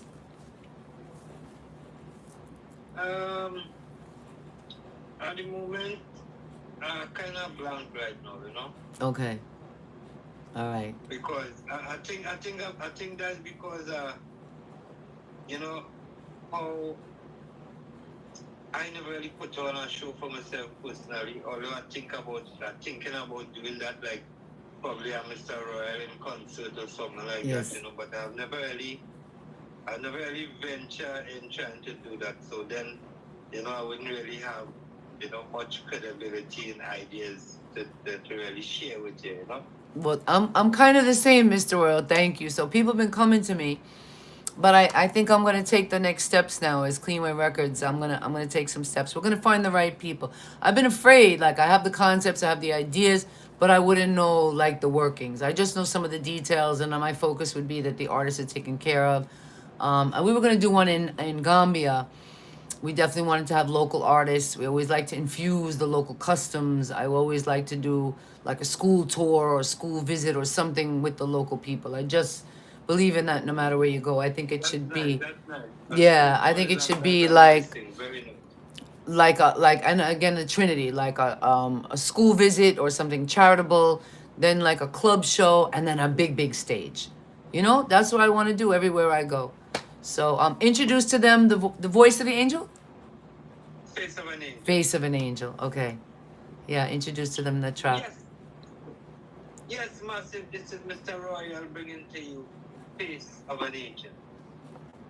Big up. Beautiful track. This is my favorite. Sorry. Oh, gosh.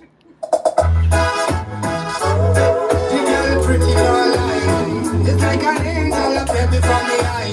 Oh yeah. It's when me coming on the dance. Me feel a little hungry, me was a vital. When me look around, me see the sweet, sexy girl. I couldn't avoid her charm and charisma that alone raised me past when me step to the girl. Picture me all clean and me happy normal. Me never let her know I am dainty royal. Me come from behind and say bless Empress, you really looking special. When she turned her heart to stare, it's like an angel did appear.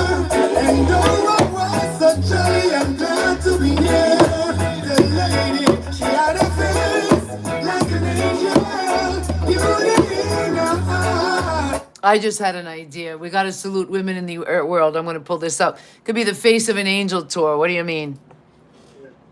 That's so beautiful. Yes.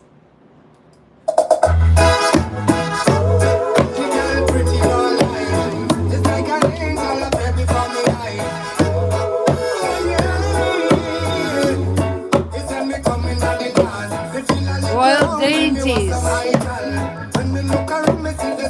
Mr. Royal in the house tonight.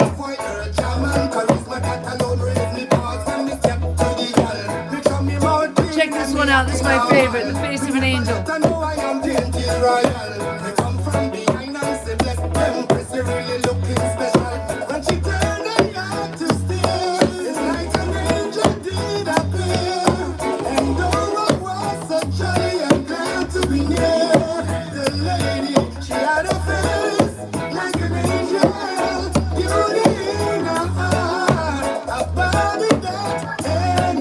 Let's pull it up again. Every beautiful woman should be singing tonight. I think we all feel like you're singing to us. That's why I love it so much. Mr. Royal in the house tonight. Face of an Angel. It's been a pleasure, man. Big up Trinidad, man. Massive show up tonight.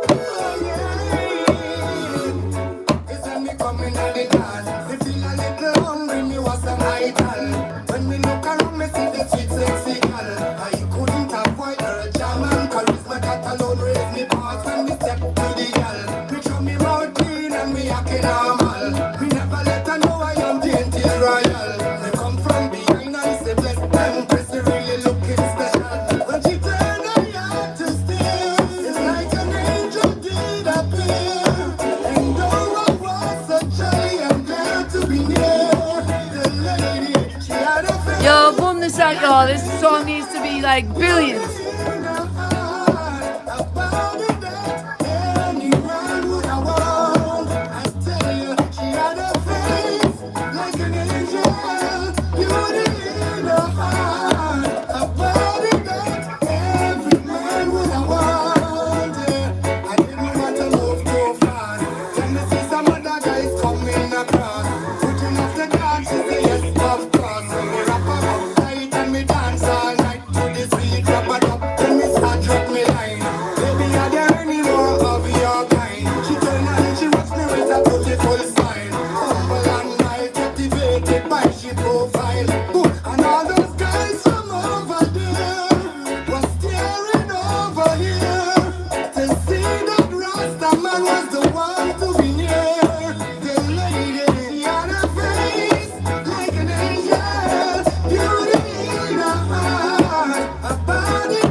Yeah, man, put some fire emojis at the bottom if you want to hear a EP or an album. Yeah, man, we definitely want to hear more work.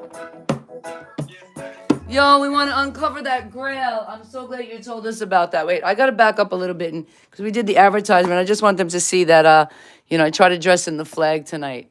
No matter how I can. My new studio is tough. No matter how I bring the camera back. Wait, I had to plug it. It's like too far. It won't let me get the full view. I got like the black jeans on. Oh well, it's okay. It's not about how cute I look tonight. We just had a close up. Yeah, I'm in the flag. I'm in the flag. I'm in black, white, and red for Trinidad. So I wanted to show you. They saw it in the ad earlier. My new studio is like a little bit of a small room, so this is it. We love it. Yo, I'm gonna love that song, artist. Bad. You have a video for? Do you have a video for that one? Actually, I don't have a video for it. I Man. haven't done a video for it as yet, So who's the producer of that song? That was done by Tough Nut Studio. Tough Nut Studio. And like how long ago? That's like, I think probably over 7 years. Man, you gotta keep watering that one.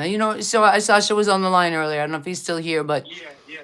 he to me is one of the I looked at the trajectory of his hit, and he just kept at it, just never know when a song, just some songs have to keep being watered. That one is really special to me. The harmonies in that are gorgeous. Oh, whatever those ladies were doing is really, really, really special. Yes, that's one of our soca entertainers in Trinidad. She goes by the name of Nadia Batson.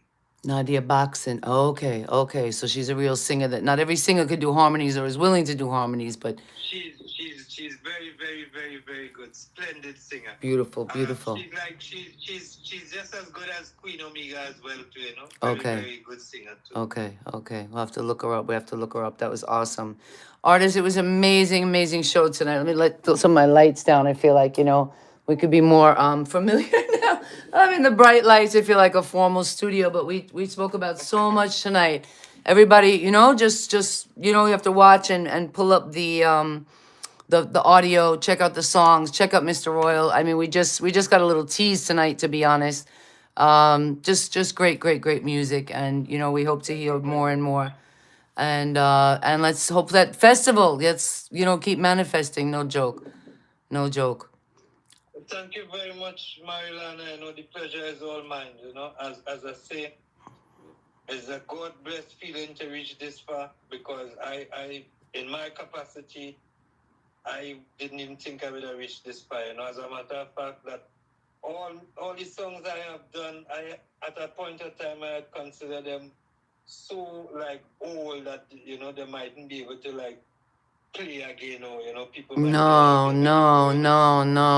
Yeah, that's the beautiful thing about reggae music, and it's really timeless. It's timeless. You just have to keep watering. That's right. Watering the message, because there's always a fresh audience. There's always a fresh audience. Exactly, and this platform here actually afford me a fresh new audience, and I must say, thankful. Thank you. You too, artists. You too. All the supporters on CleanWayRecords, blessed love. Honestly, give thanks to you again, Marilana. You're welcome. It was a pleasure. All the artists across the board, Jamaica, Trinidad, Africa, wherever it is, keep doing your thing. Your efforts will never go unheard, Just as myself, keep doing your work. Good message. We had a nice following tonight. Some of my classics came in, my hip hop, some of my artists came in tonight, the promoters.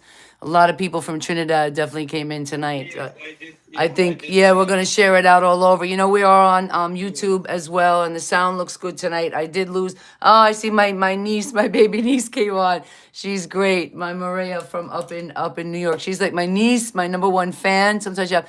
So plug everybody now. Yeah, the people that have helped you again. We know ISIS promotion, but everybody else now. Just plug your fans, your family. This is your time, and say goodnight to them. Yes. Thank you so much. I want to say blessed love for everybody that played a part in Mr. Royal's career from start even up till now.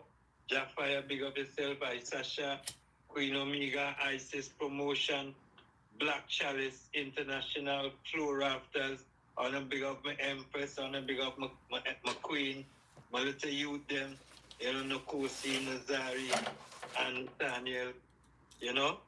And so much to be thankful for. And it couldn't be done without the fans. Blessed love to all the fans, all the new ones, all the ones who know me from before, know me from a long time. I want to say blessed love. Give thanks. Up Life Music. Rockin' Randy. Blessed love, my brother. Marcel Whitaker. And One Dance Man. Blessed love, you know, my brother. Give thanks to life, you know. Yes, Give I. thanks to this thing. Yes, I. CleanWay Records.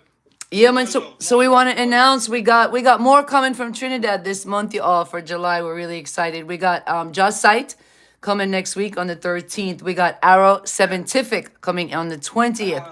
Yes, man. And we have a Jamaican female coming in, dancehall artist, on the 27th, Remy Ice. So we got a really exciting month. And then to be honest, all kind of bad news, sad news. I'm taking off for August. Yeah, man, I'm not going to do this platform because they want me to do another night maybe on the radio. So Tuesday nights, I do the block here, Sugar 95.7 FM, 6 to 10. So that's official radio block. It's the first Jamaican-owned FCC radio station right here in Florida. I have to make this announcement again because we have just about another week that for just imagine Real Roots and Culture for a $200 sponsorship. For as little as a $200 sponsorship, you can win. You have a chance to win a brand new home right here in Lee County, Florida. No joke. My radio station is giving away a home. Yeah, so check it out. Download the app. Find out about it. It's just about another week. Tomorrow I want to go outside and do like a little press thing. I don't know why the timing and everything, but I just came on. I had 2 shows, and then this week I hurt my foot, and it was the 4th of July, and I asked them if I could, take a chill because I want to learn this board and everything. And then next Tuesday I'll be back on. They want me to do more nights, but for now I said we're just going in slowly. So for August, yeah, I'm taking off, maybe going to do a special event or just focus on some music projects. Yeah, some music projects, hopefully shows coming up and stuff. And we will keep in touch with your team. We have rhythms, we're open. And we're just going to keep growing. Richie, I'm trying to get Richie to... Marilana, if you don't mind, we could keep the link if you need to. Absolutely. If you would like to send any rhythm to me, I will accept. Absolutely. Yeah, man, artist, I would be honored. When your performance time on the radio, you could also send me the link. I will be one of your viewers. Yes, do we add you? I don't know if I add you to my group. I'm going to add you to the CleanWayRecords group, which is probably the best thing. If your phone can handle it, yeah, we don't really spam up too much in there. It's a really nice group. I know sometimes people can't handle it, but I love it because that's everything that's happening happens in there. Some people, everybody want to send me privately, and then sometimes you get lost, and I don't like that. I like to, so we'll talk about both of that, and keep that involved. So as I say, we have an exciting month. Thank you so much to CleanWay Records Music, which is our publishing division. The CleanWay with Marilana, that's my health channel. Up Life Music and ISIS Promotion, again, really big up. All of Trinidad, massive. I love you guys. I definitely want to check out Trinidad soon. And let's manifest this festival, man, artists. It was a pleasure. Respect. Yeah, man, keep the mission going. Rastafari, I. Yeah, man. One love, one heart, one soul, one destiny. Roots and culture. Big up my artists. It was a pleasure. Good night, everybody. I don't even want to go tonight, but I got to go eat. Yeah, we got to have a snack. Good night, artists. Take good care. Ja Rastafari.